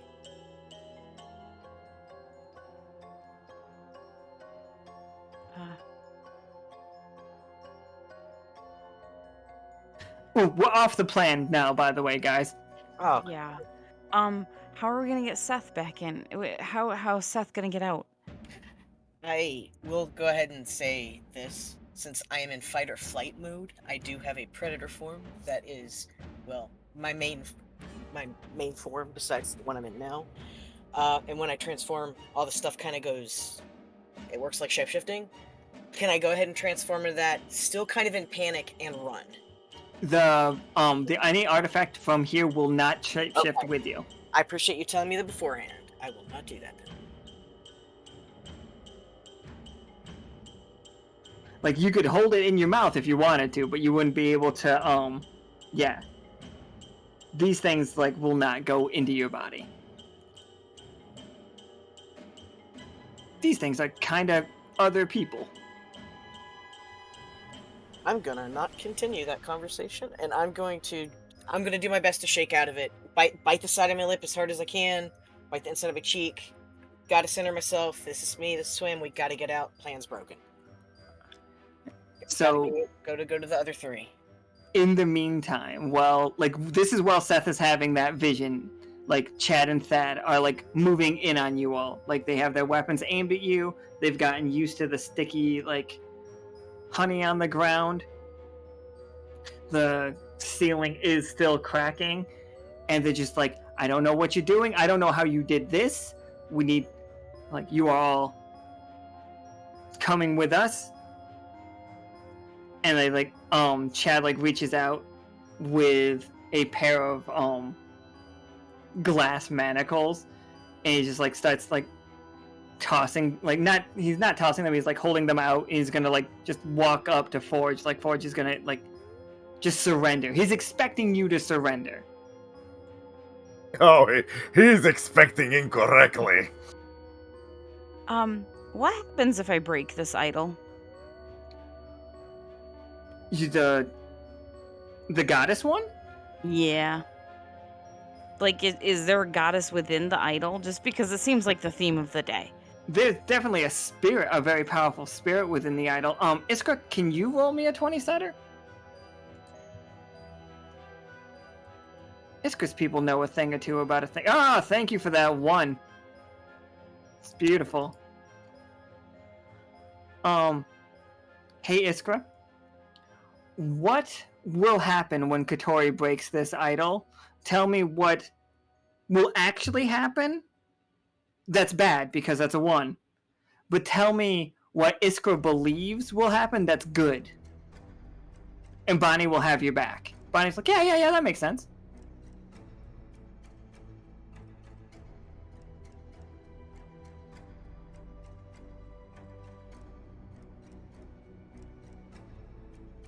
I don't know if Iskra's muted.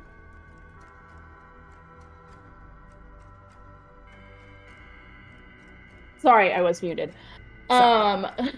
Okay. So what I think would happen would be a burst of good luck in our favor. So, okay, do you want me to tell you what my plan was and go off of that? Absolutely. Tell me how, like, your plan incorporates this amazing luck you're about to get. Okay, so what I wanted to do was cast Wind's Cloak to grant myself swiftness, and then all in like rapid succession, like almost Quicksilver-like movements, that I light the bomb, cast freeze in the direction of Thad and Chad. They turn into ice cubes. I run into the next room, pick Seth up, and carry him back out to where the bomb is now exploding, and we all make a quick exit. Oh my god. Catori, you can see it perfectly. You see exactly what Iskra just told you happening. That's what's going to happen if you throw this on the ground. That is what you believe.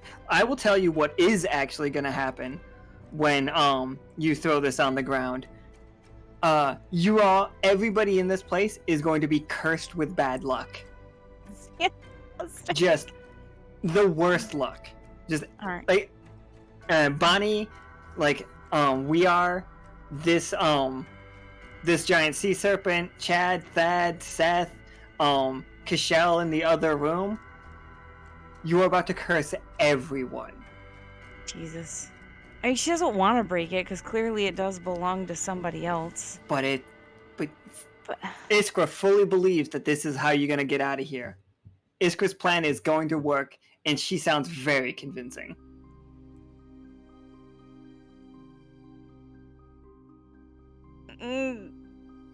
But you don't have to. This is still a choice of yours. If you want to roll to see if like Catori can like figure it out herself. It was between that or use retreat. Flip a coin. Flip a coin. Oh god. All right. So I do roll 1d2, right? You said. Yep. 1 is a 1, 2 is a 20. Okay. Pucker your buttholes, kids. Oh, it's puckered. Yeah, that's another one. Are we done voting for Bobbert and? Yes. That is done. Don't worry about that. Okay. Yes, because she is calling on the statue again. I don't necessarily want to. It failed me last time. So like, do I have to every single time? Not every time, but. Oh well, I don't want to. If okay. Do you want to just roll a 20-sider? Because if sure? it's obvious to me. And I assume that it is because Bonnie told me. Oh yeah, I think you're gonna. The last problem happened because of this damn statue. No, I don't want it. I don't actually want to use it anymore. Right? No, yeah. If you like, okay. It can be a massive boon, but it can also be a massive. Oh no. Yeah, no. Catori is done gambling. She doesn't gamble. That's not a thing she does. She would have, been like, no more of this thing. We're secretly praying it's just a 1 for the record. Why? Just because it'd be funny. No. All right.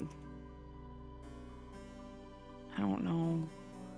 All right, hold on, team. Should I re-roll or do you guys want to take the 1? The 1 is gonna be funny.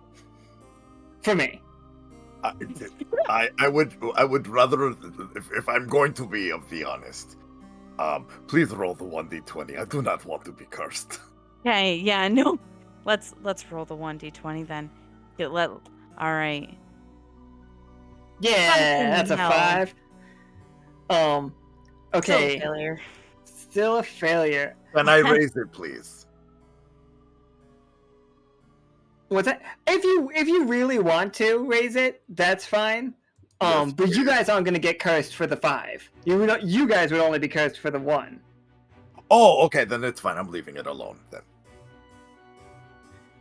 It's just like, so Catori, you believe Iskra. Like the way out of here is to break this statue, and then Iskra will be able to freeze them, and like because you all will like have the best luck. See, but this is still the same result. Yeah, but Last- this time the statue's telling you, yeah. Yeah, fuck this statue, because last time it told me yeah. Absolutely. I love that. You feel like out of your bag, you feel a sense of resentment coming from this statue. It's mad at you. But it doesn't have its sway. It doesn't get to do the 1d5. So in Iskra, you do exactly what you were after. Like you throw that grenade, or you throw the bombs. Chad and Thad are like starting to freeze, but Chad like moves out of the way. And Forge, like, what do you do to Chad? Because he's like, Chad is about to slip away from Iskra's ice spell and like try to get you in these manacles. Okay, so this is my favorite part because rain. Let's see. I'm sorry. I'm trying to find it. One of the many moments. Oh yes, I'm going to. Oh no, it's on cooldown. Damn it. Anyway, so since I can't use Riff like Jesus, so basically I remove both of my gloves, stick them into the apron pocket, claws out, and I just swipe him in an X to knock the manacles out of his hands, also damaging him. Yeah, sure. Go ahead and make an attack roll for me. Right. Let's kick his ass. Chad's big though. Chad big. Oh, that's fine, but I'm naturally big. Yes. Yeah, Chad big. Yeah, Chad's big. Chad big. Like you go in for him, and he's so much faster than you expect him to be. And okay. so, after it, can I follow up with a counterattack? With my ability counterattack. Can't you only counterattack if they roll? Oh yeah, he's gonna make an attack on you. Yes. So, so he turns and he like pulls you around, and he's got the manacle around one of your wrists quicker than you thought possible, and he's going for the second wrist. That's what his attack roll is gonna be, and he fucking failed miserably. But he does. He's holding you with the 1, and he is not letting this go. You can counterattack on him right now if you want to. I unbuckle Sharp Carp and switchblade it out and slash him as my counterattack. You hit the armor of it, and you see like your blade doesn't get through. And Chad just looks at you, and he's just like, not used to this, are you, Hammer Paw? And he just like spin kicks you in the face. But I think like you. Oh, and he gets you with a 15 that time. So like he hits you for 4, and you're down on the ground, and he's still holding onto your arm. Yes. And like you're sticky, your fur is like super sticky, but you guys start to see like a hairline fracture forming in his armor from where Forge hit him. And like one arm is still holding onto Forge's manacled arm, and the other arm is now pointing at Iskra with his gun. I would, if allowed, I would like to use 3 AP to use Deadeye on the crack. Oh, for sure.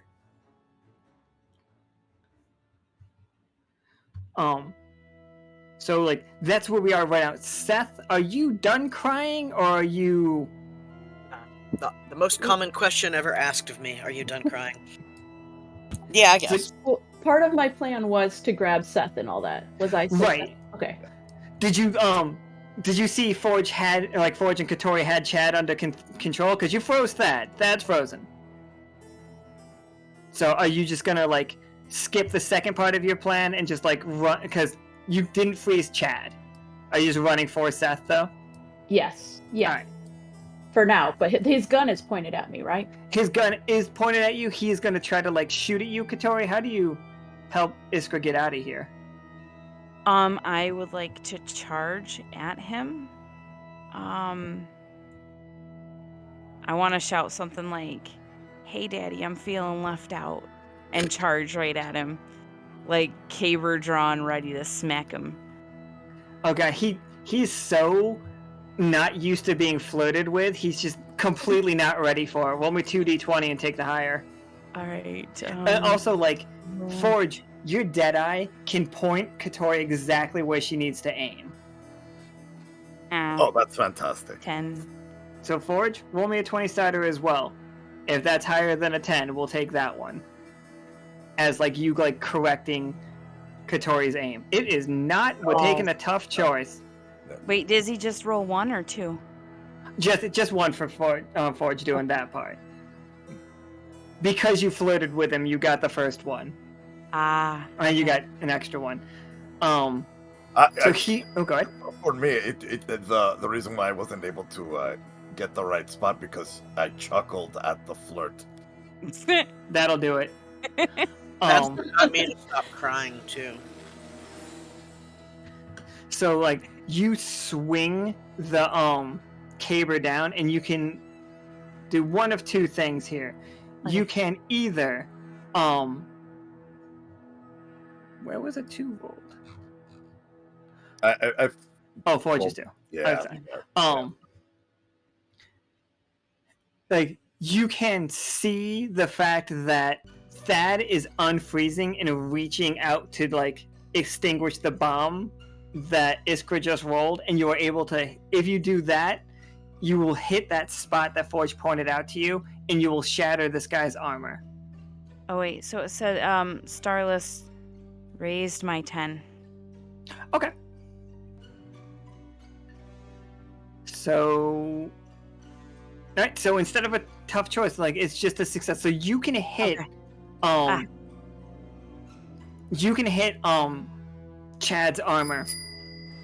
And like as you are hitting the armor, Thad is reaching out for the explosives, but he's not going to be able to get it in time. Like that is going to explode right in Thad's face. Thad is in power armor, so like we'll see how he's doing. But I think in the background we're going to see Bonnie grabbing some things, everybody. Like Bonnie is like filling the pockets of his jacket, and there's like hundreds of pockets. You see him grab a he grabs a small, like, you know the things that are used to put candles out that look snuffers. like a snuffer. And like he does that, and he grabs one of those, and then like he's just like, "No, you're doing great, everybody." And Bonnie's like, you see him like grabbing up like a scroll and stuffing it into one of his pockets. You guys are just, I can't believe it. You guys are heroes.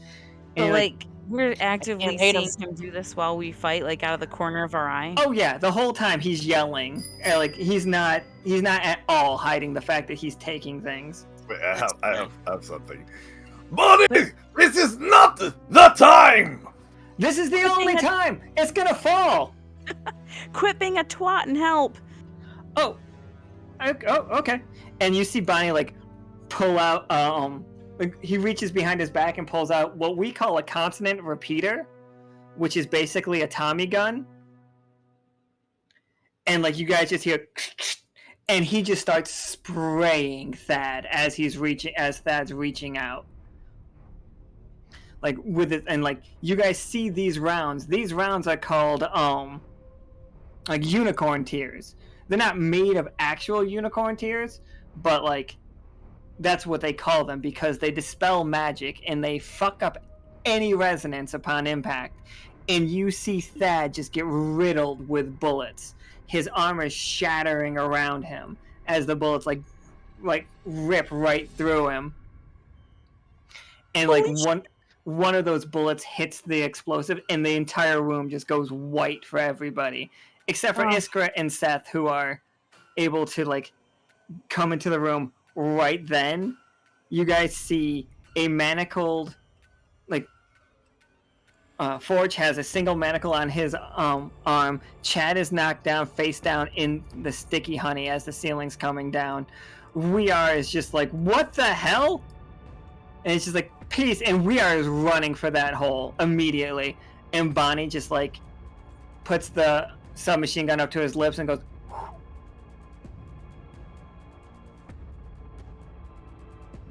Oh, okay. So we're all seeing white. Well, I mean, I guess Forge and I. yeah, Forge and you are seeing white. Like it's coming back to you as it do. But the whole place is beginning to break around you. And Chad and Thad are on the ground. Like one's stuck to the ground and unconscious with like his armor can't be moved because like between Forge and Catori, you broke his armor. He'd have to get out of it to go anywhere. And getting out of this arm is a 2-man job.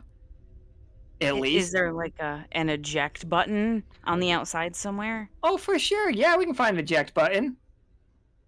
Just so you know, it's going to be a forceful ejection. He's going to go. Does it look Yes, like he'll let's die eject otherwise? both of them.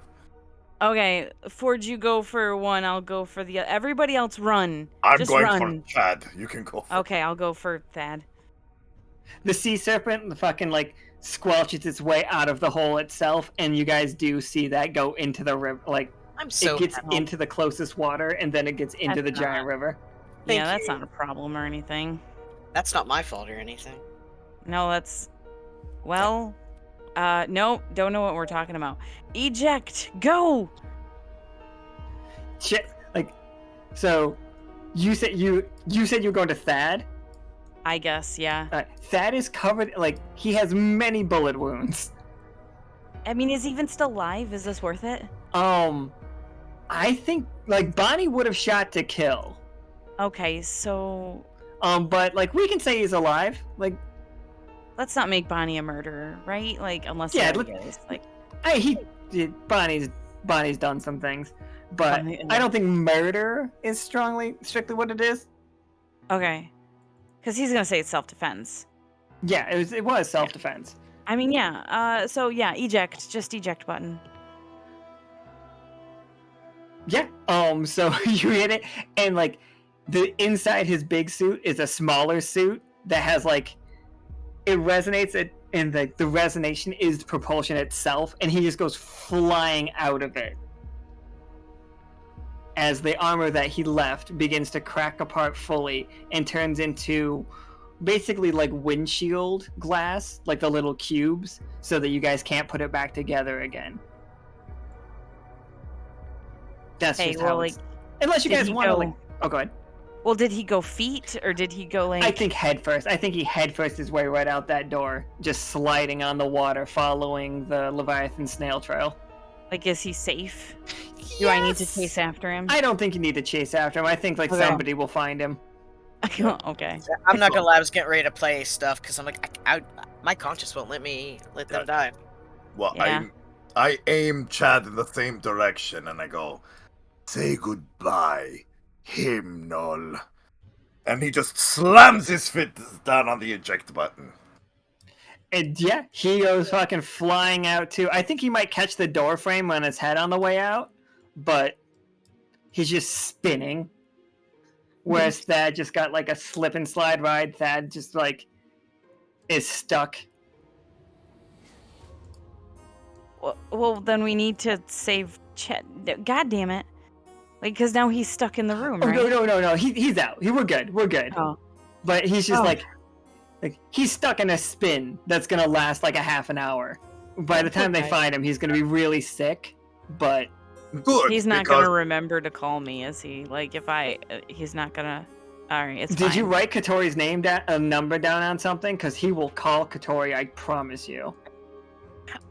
Yes. Yep. And I, like, what did he come out in little armor too, or something? Oh yeah, yeah. Yeah.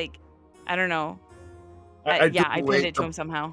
Yeah, I Like, wait. yeah. before- Write it before I on the put my armor. weapon. Yeah. Write it across his chest. Yeah. Yes. Yeah, I'll wait for her to do that first before I slam the thing. Yeah, priorities. Yes. Probably Call we gotta me make sure little we. smoochy face. Look, it's it's fine. I Definitely wouldn't block Catori's game. But George is a still, wingman. 100%. I am a wing tiger. Yes. Yes. I love the idea of like we're gonna go in, they're not gonna know it's us. Catori's like, are you changing Catori? No. It's like, okay, are you just gonna use your real name? Of course. You're gonna tell Paladin Chad who you are and write your phone number? Of course I am. I have a Cool. feeling that Paladin Chad is truly a paladin of his word and sees work and love life separately. Oh, you are feeling the wrong things about that, Thad and Chad. You're right. But I have hopes. I was really hoping for Catori there. It's a no, black it's- gamble. No, the Paladins. And this is why we have the -3. Oh no. That's not why. This is why you have a -3. As you leave the room, waiting for you outside, just like slowly tapping his foot, Oh, no. is Salamis Grandmane. And like you see his long, very like spindly cat fingers like extended to you. Please return whatever it is you stole. Oh, don't you mean what you stole being rightfully returned? You had no right. No right. I have no concept of who you are. But this building houses some of the most powerful creatures that we don't want out in this world. And who are you to determine such? Those who were given the honor, the first of the god catchers, the first of those who would throw off the chains of godhood, of deities. We are the ones who found the resonance. We the ones who use the resonance to benefit us all in a cultured way. Not in your rustic bee humming way, not in your strange dancing way, not in your strange spirit way. True purpose, true resonance. But no. It's just like I have felt so many disturbances just in these last few moments. You released the 13? You've tapped into other worlds?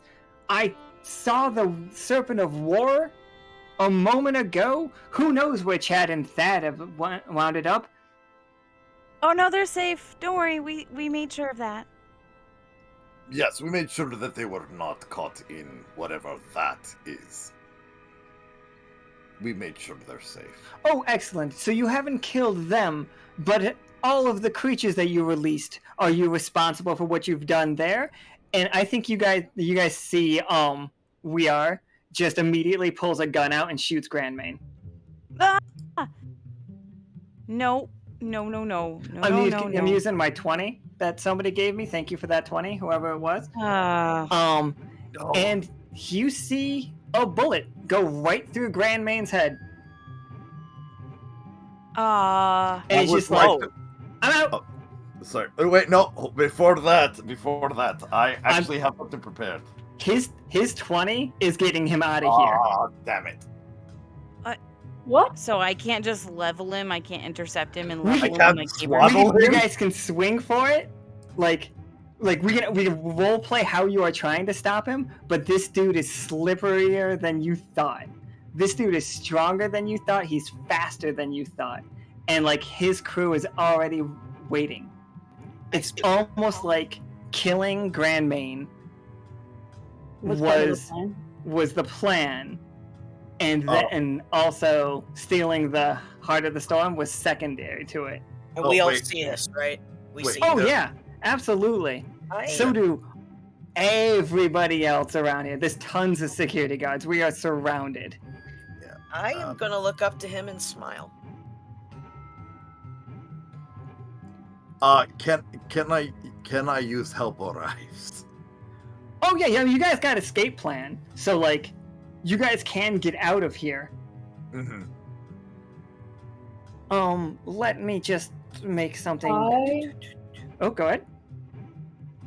All right.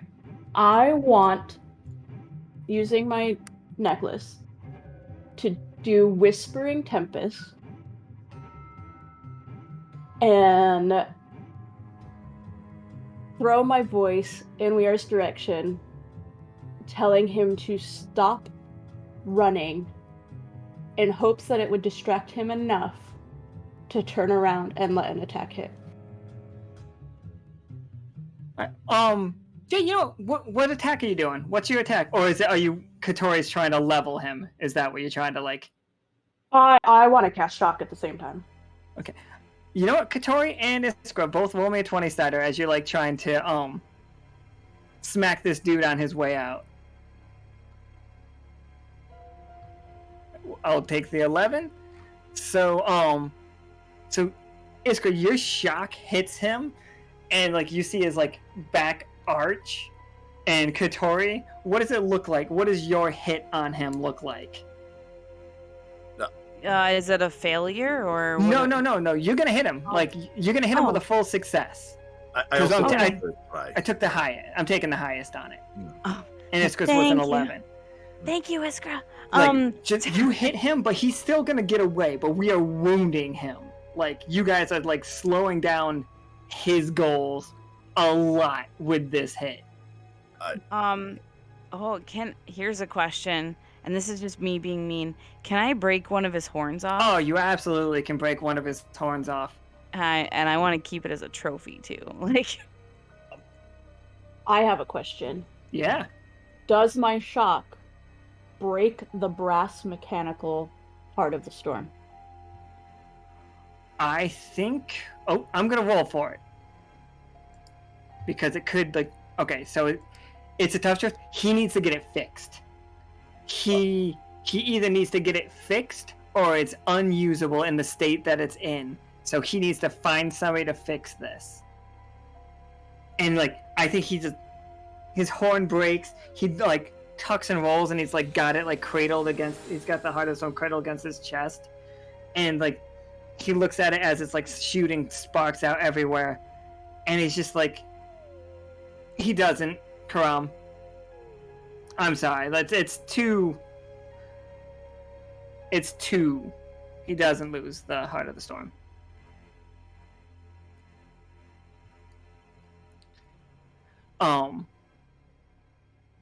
And like as his like horn falls off and like stabs into the ground, you see him like reach up and snatch the rope of it that his crew like are like going by, and he's just like, we'll meet again, I'm sure. And he just like gives you all the finger as like he goes into the sky. I have a question. Okay. Can I use a Dr. Scroll to play Reinstate the Dead and put Mr. Man in an object? Grandmain? Yeah. You are surrounded by the security guards. They all have guns on, like aimed at you right now, guns and swords. Like you are surrounded by the rest of the paladins. And like if you go to use any magic right now, they are going to open fire. Even to bring him back to life? Yeah. They have no idea what you're doing with magic. They don't use magic. I would like to use Parlay to try and talk them down so we can try and save their leader. If they can be talked down, I'd like to give Iskra some. Yeah. Yeah. One step at a time, though. So this is your -3. Okay. They cannot be talked down. Okay. Like, this is, you guys have done basically the worst thing you possibly could have done in this town. Not only did you rob their sacred museum, their sacred job is to do this. To guard these things.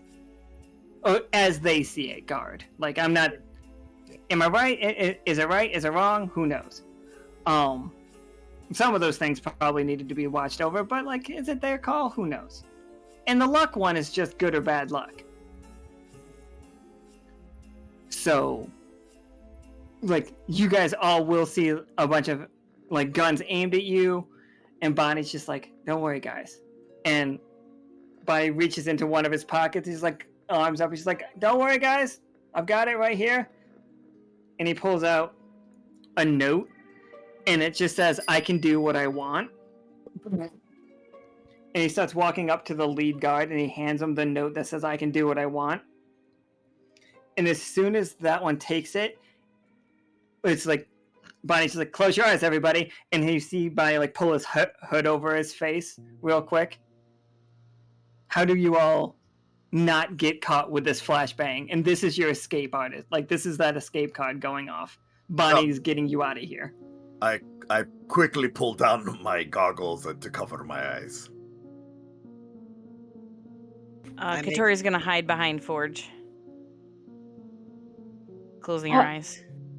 Okay, okay. I have a question. Yeah? Okay, is he, like, dead, or could he say, be turned into a vampire? Like, can I bite him, feed him some of my blood, and turn him into a vampire to, like, during this escape, can we abscond with his body? Because, like, I feel like priority is getting out of here, but, like, can we take his body? Okay. Yeah, we want to try And, like, yes, murder, yeah. kidnapping, and body theft. I mean, we're already fucked. Yeah, So, I mean, like, you guys have a perfect escape opportunity right now. Bonnie has his own ship here in the water, which is just like a little raft situation. I actually don't think Cashel is with you. Cashel has run off somewhere. Okay. And I think Cashel is, like, going to be caught. He's not included in the escape artist. Actually, it all turned out good in the end. So you guys run on Bonnie's ship with the currently dying. We'll say that the bullet went through his heart situation. Yeah. Like, you hear the glass guns firing everywhere. Like, you guys have to, like, hunker down because some of these bullets are getting real close. Like, Catori, they're grazing your horns. That's how, like, close these bullets are. Also, Hymnal's a -5 now, everybody. And I'm locking that. I thought we were 3. You were 3 for stealing the object. You are 5 for assassinating and then stealing the body of their leader. Yeah, I think somebody played like a +1 would be earlier fair. today too. So. They did. But come on, this is fair. -5. No, This is -5. We are done with This Hymnal. makes sense. Yeah. It makes sense. Yeah. Good. At least it didn't blow up. Oh, This building did. This building is currently exploding. Well, it's only one building. It's not the entirety of Hymnal. Not yet. But now It's- Iskra can the save resonance is- Grandman, though. Yeah, we could try to save Grand Main. Well, okay, I have a couple different options here. Where, Yeah, like, hit me. if we're into safety, I just need to know how many AP shots cards I got. Because I had used all of my AP and all of my plans. So do I have 4? Okay, so I only have 4. Yep, 4. And another. Excellent. Okay. We're just shooting you a whole bunch with needles. Enjoy these steroids. Oh no, I'm really into it because I have a question. I don't know if it's possible. So you have the good luck, bad luck idol, which is a trapped spirit, right? Sure is. Still in my Okay. pocket. So would you like to steal host? So, I'm sorry, what is this cat's name? Cashmere? This is Grandmain. Grandmain. Okay. Solomonist Grandmain. Okay. So Grandmain would be the host, and we put the spirit of the luck goddess in his body, and now they have a physical form. Or, I am now vampire Iskra. Do I turn him into a vampire?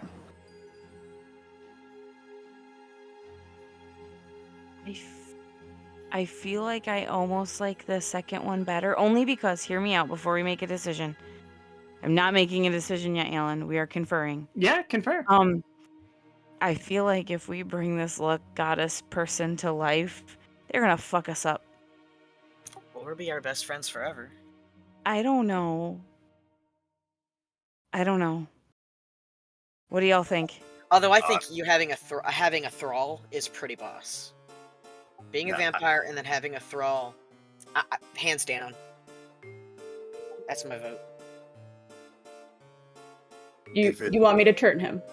How I feel is, if regardless of the type of life, he will have a life and not be he'll be mostly dead, just not fully dead. All right, so vampire it is. Okay. All right. I turn him. Huh. Okay. So let's see how we do. Roll me a 20-sider.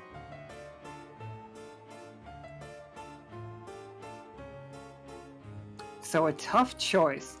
What's that? I think this is really important.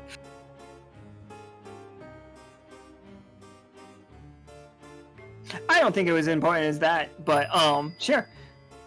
The tough choice would have just been flavor, but Oh, if it'd be delicious flavor. nope, it's a 20 now. Do love flavors. So yeah, we will see more of this situation. Like, it goes as well as it could. Just, you guys will immediately know he's not gonna be the most happy with this situation. At least he's not dead, but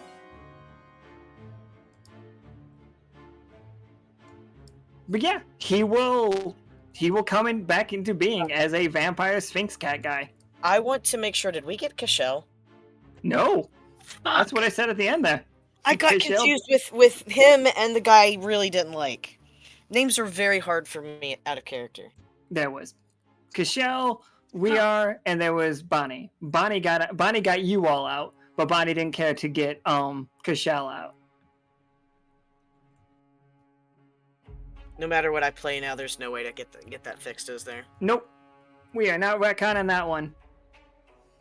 Even if I have a retcon card. What did you want to do? I have a director's cut. Okay, I'm telling you right now, the storyline is more fun if Cashel got caught. All right, I would prefer Getting everybody out there, like, you guys are caught. Like, they know that it was the Wander crew. Hymnal hates the Silver Thimble. All right, yeah. If it works better flavor-wise, then yeah, keep it that way. But now that we're in this safer space, can I inspect this sussy figure? Yeah, sure. Roll me a 20-sider. Okay. And mind that this 20-sider is still tinged by the one that you rolled. So you still believe that this is, like... That would have been really fun if that was a 1 again. But, it's like, you see that whatever this is not a, upon, like, closer looking at the, thing, you realize that this could definitely hold all 9 of you, the spirits of all 9 of your guardian spirits, and it definitely would, and it would be an incredibly powerful, like, creation, but it would be enslaved to whoever, like, built it. Like, you would be forcing your guardian spirits into a body. This is not like the form that they were to start. This is somebody's creation. This is blasphemy. I'm going to take it apart carefully and scatter the pieces to the trusted peoples. This does not deserve to see the light of day. Is there a way to, like, break the magic within it so it can never hold? No, this is just a prototype, a mock-up Okay. of the real thing. Okay. Do you want me to burn it?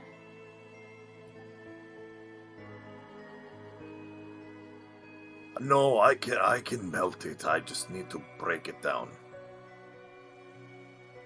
But I also need to let the elders know what I found.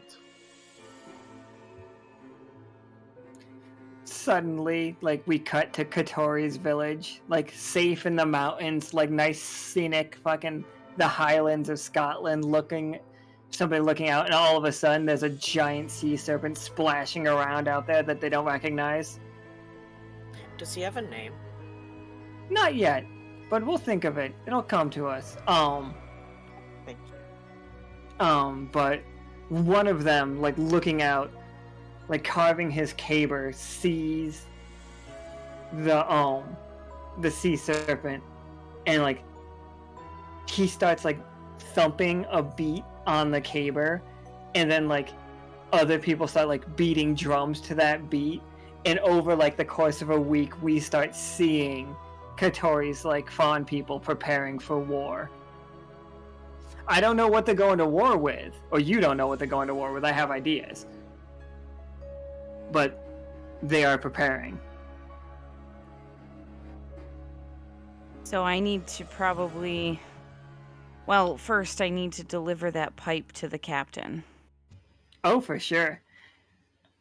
And, like, I think that moment happens behind closed doors, and the captain is ever so happy to see that pipe. Yeah? Do I get to be like, so... What does it do? I think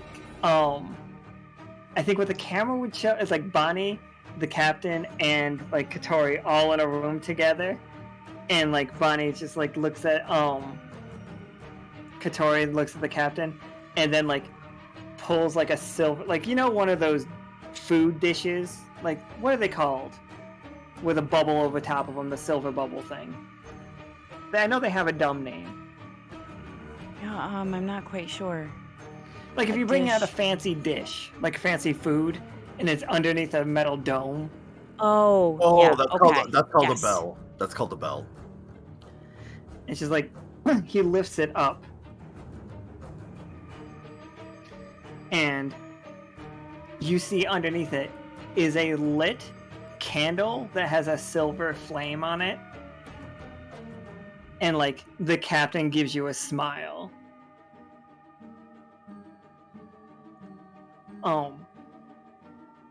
And so it's like, look, we're starting to get into the Pirate Queen stuff more, and, like, that is where that leans. Every time you guys see Bonnie, it's a Pirate Queen is involved. Oh, sorry. There was a correction. It's a cloche. A cloche. What a terrible name! Yeah, What it's a terrible name. Cloche. A nightmare.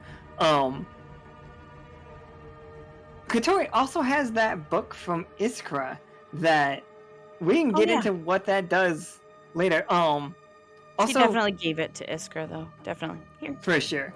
Yeah. Just so we know, Osiria, Iskra has planted the red flowers in the greenhouse. Correct, Iskra? Yes. and Iskra is, other than my fucking upstairs neighbors, like thumping like crazy. Thumping. Yeah, I think they're hammering something into like a wall or something. But Iskra, you are a vegan vampire with the exception of turning Grandmain. That is correct, or vegetarian vampire. You are drinking those flowers. Correct. Love it. It'll be ridiculous. Are you teaching Grandmain the way of your people, the vegetarian vampires? I mean, what he does with his new vampy boy self is up to him. Man, he's gonna have just a fucking time for sure. I just wanted to save his life in hopes of gaining some points back from Hymnal. But Honestly. Like, will he talk to us about it? Like, can we reason with him at all? I think he's gonna need a little time to recover from the gunshot wound and then being turned into a vampire, but I'll sit you guys down with Grandmain. Like, that'll be interesting. Like, let's set a date. Like, you know when Grandmain will be really good, really happy to talk to you all? I'm gonna say the 1st of October. The little, like, spookeasy. Grandmain the vampire would love to talk to you. Oh, Okay. the many joys. I'm so excited for October. And yes, so Seth, we are playing Old Gods of Appalachia for Seth next month, and that is what that scene was. It clearly, Virginia, to some extent, exists in this universe, so that is happening. That was just a quick tease. And then Forge has figured out that he shouldn't build that machine, which is good because you shouldn't build that machine. Yeah, I'm going to melt down everything and make melt down the metal and make ingots for now until I decide what I want to do with the metal. And it's like we've got to deal with Catori's like village sea serpent problem. Iskra's got a vampire. Seth's got a lot of religious problems right now. But I saw real quick. Let me clear up a couple things. I saw Cass asking if like gods got free. Yes, 100 times yes. The ones that we have, at least with us, was we have a piece of an artifact for Beezus that Seth was after, but he did release the Red Queen, which is the Beezus's like Pantheon's goddess of war. They released Catori's people's god of war, which is fun. Oh.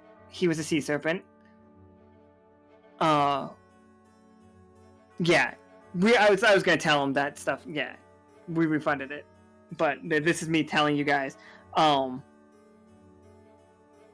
Would it be okay if I play a hindsight? Because I'm actually kind of curious what certain things about. Oh yeah, the hindsights are gonna take me a little bit because I know I owe a couple other people. I gotta like go through them and like. Okay. I have to block the spoilers, but I can tell you like some of the gods that got free. The 13 Scythes and the full Wasmodius, he's free. He's out there now. Did That is just. Did a certain Forbidden Lemon get the cracked or anything? No, I think that one's fine because I have no interest in going back to that well right now. Okay. But sure. the dream crystals do still work, people. Like, they do still exist. Like, and we have people that are dependent on the dream crystals existing. Like, if you get rid of every single dream crystal in the world, then we lose a lot of the flamingos. Like, they stop existing. I see. So, like, there are dream crystals out there. Yeah. And there's definitely people out there doing bad things with them. It's just like we don't have to worry about the dream worm anymore. Oh, so if I wanted to make a trinket for a certain someone special with the dream crystal in it, it's fine. Okay. Oh yeah, for sure. Like there's still a good chance that if they have a nightmare, the nightmare will become like a real thing because they do still function like dream crystals. There's just not like a creature controlling it. Oh, okay, because there's a certain someone I wanted to make a special trinket with a dream crystal in it. For sure. And like we as the players know that Patagon created like Patagon didn't, Seth did. Seth was just like, hey, I wanted fucking like a little egg to fall out of that nightmare realm. So it did. So there is a bit of a nightmare realm floating around in the water somewhere. We just haven't found it yet. But yeah, that is. Oh, go ahead. Oh, sorry. I just had one question. Do I know what kind of metal this is? Like, is it a magical metal? Is it what kind I of metal think is it's just really, really old scrap metal, the same stuff from the scrapyard, but like, this was put together when that metal was still fresh and new. It rusted and became tarnished while it was already shaped into this form. Oh, okay. I know would like exactly to what that make question is. sure this thing I got gets to the Warpletingers because it belongs to them. Oh, for sure. We know that the Warpletingers are east, northeast, I think. Hey. But we can put it in a box to make sure it stays safe. The way you say that, I am uncomfortable. Oh, don't worry. It's like that goddess of luck has really no problem. She'll be fine. Like she'll behave. Why don't you No, I just give don't it to believe Pim you. and see what happens? Yeah, is Pim just like down the hall and around the corner? Can I just hand it to Pim? Give it to Pim. Yep. I mean, technically, is it where we're at? Isn't Karam across the way? Or I'll just give it to Ento next time I see him. That's fine. I hang out with Ento all the time. You do. I do, so I'll just give it to Ento. It's fine. Next time you see Ento, he's like more jacked now, by the way. Hell yeah. Ento's significant. Like you and Ento basically very similar, like body changes, Aw, yeah. muscles, and fucking like he's a pirate now. Yeah. I want to be a pirate. Oh, don't worry, there are places opening for pirates. Let me tell you guys. Huzzah. All right, so we robbed Hymnal. You guys basically freed every bad god you could have, so that's a treat. So you're saying we didn't try hard enough? We should have tried more. I mean, we basically gave work to the god catchers. Now they have an actual work to do. Job security. Yeah, right, job security. The god catchers are working so goddamn hard. Geary's like, there are not many of them out there. Geary's like working like extra hard right now. But he can't be there to help the bees right now. So like, the bees are on their own, so they had to pray to their god. And that god sent Seth to get their goddess of war out of fucking jail. So that's a treat. And like, I don't know why, like, Catori's like sea serpent god, that's no problem. I don't like the way you said that, so... It's no problem. Like, I just like think that this month has started off so well because you guys freed a bunch of evil gods. Not evil gods, like, you know, gods of war, gods of death, gods of pain, gods of suffering, gods of lies, gods of luck, gods of gambling. Like, all of these things. But don't worry, because all you did was really help me set up next month. There was always the option of us getting ready to be on the boat and be like, we changed our mind. Oh, I was completely ready for that. Shut up, were you really? Yeah, I was What ready would've if you guys... happened? I can't tell you that. Because I might have to use some of that. Oh. Mostly if you guys would have wanted to change sides, because that's what they did last time they were at Hymnal. Like, I expected them to join the robbery, and they stopped the robbery instead. So I planned the game for if you guys wanted to stop the robbery as well. You could have made Hymnal so happy. I was too mad and in my feelings to even care about anything else other than taking back that witch of Hammerpaw. And that is a true delight. And so you guys, all that free. The leader of Hymnal now being turned into a vampire by Iskra, who has got her golden fangs in, which is hilarious. Yeah, we're going to West Virginia next month, and we're gonna go see Catori's things next. Is it next week? Week after next? Soon. We'll go to Catori's home.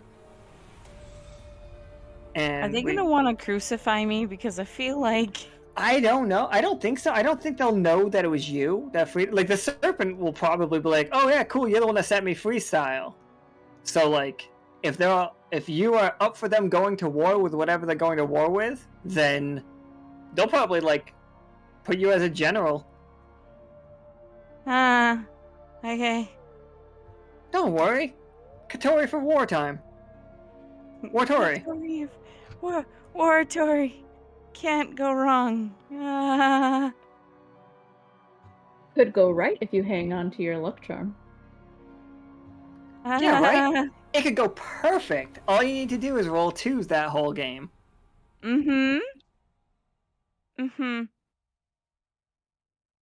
Hey, by chance, if I roll a 1 and I use a card that increases it to a 2, It's sadly that's not how that works. Yeah, it'll lock it in as the 1. And we don't Thought like so. to change 1s or 20s. I thought so. I do have good news to our party. At least we are not cursed. Yeah. Like, immediately, like, smash cut to, we are on his ship. And, like, with him on his ship, you see other, like, sheep-ish looking people. Like, with, like, really feathery, like, woolly hair. Like, looking down, and he's just cursing you all out. It's just like those fucking wander crew. It's just like, what did they want with the Sea Devils? Goddamn pipe. And it's just like, he, like, pulls off his shirt to show, like, where, like, the scorch marks and, like, his broken, like, as his medic's, like, fixing him. And you guys see, like, the camera would see a large tattoo across his chest that is a thundercloud and a bolt of lightning. Oh. And I think one of the people just like, "First Mate Ode, the Storm's on the call." And Storm's on the line, and he stands up. He's like, "Give it to me," and then it cuts off. So, Weare's full name is Weare Ode, and he is First Mate of the Storm. And there we go. Oh, somebody's cooking cabbage. It's delightful. They just boil cabbage nonstop, and I think it's like the only thing they do with their lives. You know, It's like both their hobby and their sustenance. Fight that by cooking fish and curry. But I don't want either of those things. Like, that would just make my house smell bad. Just gift them heads of cabbages, like, out the front door until they have too much cabbage that they're sick of it and won't make it anymore. I like that plan. And well, that is it for tonight's game. I thought you all did amazing. It did not go how I expected it to, even though I prepared for the opposite of how it went.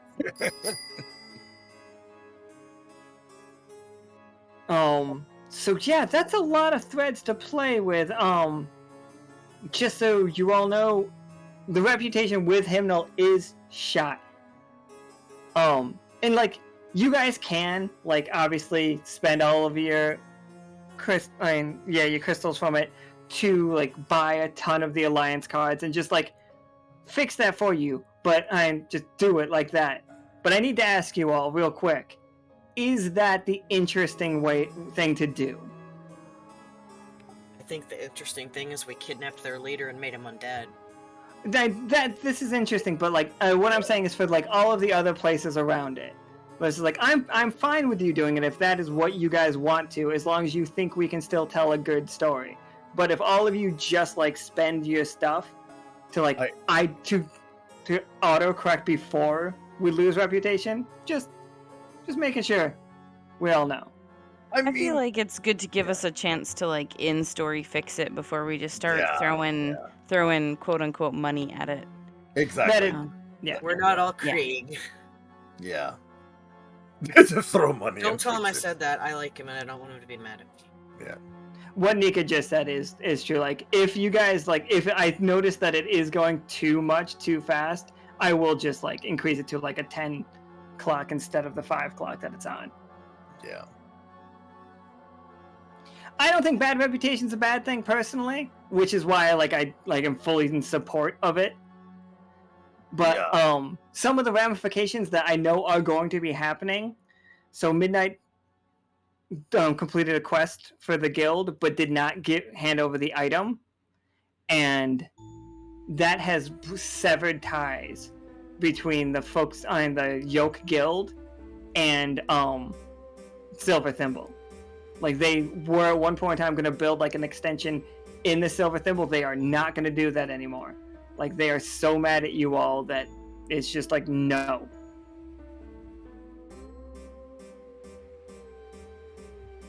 And, like, also, Gibbet's furious. But Gibbet's got a new leader. So you don't need to panic about that. Lots of vampires on this side all of a sudden, Iskra. Like, there were like 1 or 2 vampires living on this side before, and now we've got 6? You, Grand Main, and the other 4? Yeah, fine. I think would Grandmain need an obsidian mask? Sorry, what was that? No, Grandmain, I don't think so. We'll figure that out later, because Iskra is not going to need to worry about light. Okay. Yeah. I have a question. Yeah? What happened to our cat friends that were originally with us and then didn't The FRM, follow? Yeah, the FRM. Yeah. You're asking a lot of really good questions. The plan did kind of go off the rails at the end there. Let's see how they did. Yeah. They have some tough choices to make. Oh, God. Ugh. This is what happens when we get involved with resistance groups. We're learning lessons today, folks. Okay, so did Spinderella, Oracle, and Thunderpaws get caught, or did the Shimmies? The shimmies. The shimmies. The Shimmies are currently in jail. Yeah. I mean, we could just add more prison breaks. Never have enough, I guess. I think we've done more illegal things as a party. I mean, at least what I wanted, which was no innocent people were True. were killed. Nobody has stayed dead. Nobody has died permanently from this mission. Good job, everybody. Yeah. It's a success. Yes. Yet. Yeah.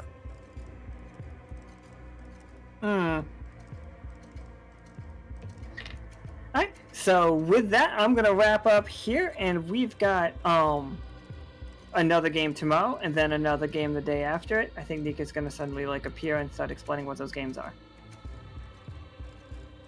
Yeah, I could probably do that. So tomorrow we have, I believe, Tarkus, Tim, Cass, and Karam going to Dry Dock, and then on Monday, Cash, Krieg, Maloney, and Ceylon go to Holt to talk to the otters. With Reedy. With Reedy, evidently. So we're gonna go hack off, and we will see you guys tomorrow. Thank you all so much. You're Thank you guys so much. Bye forever. Good Goodbye, everybody. Good night. Wait. Oof.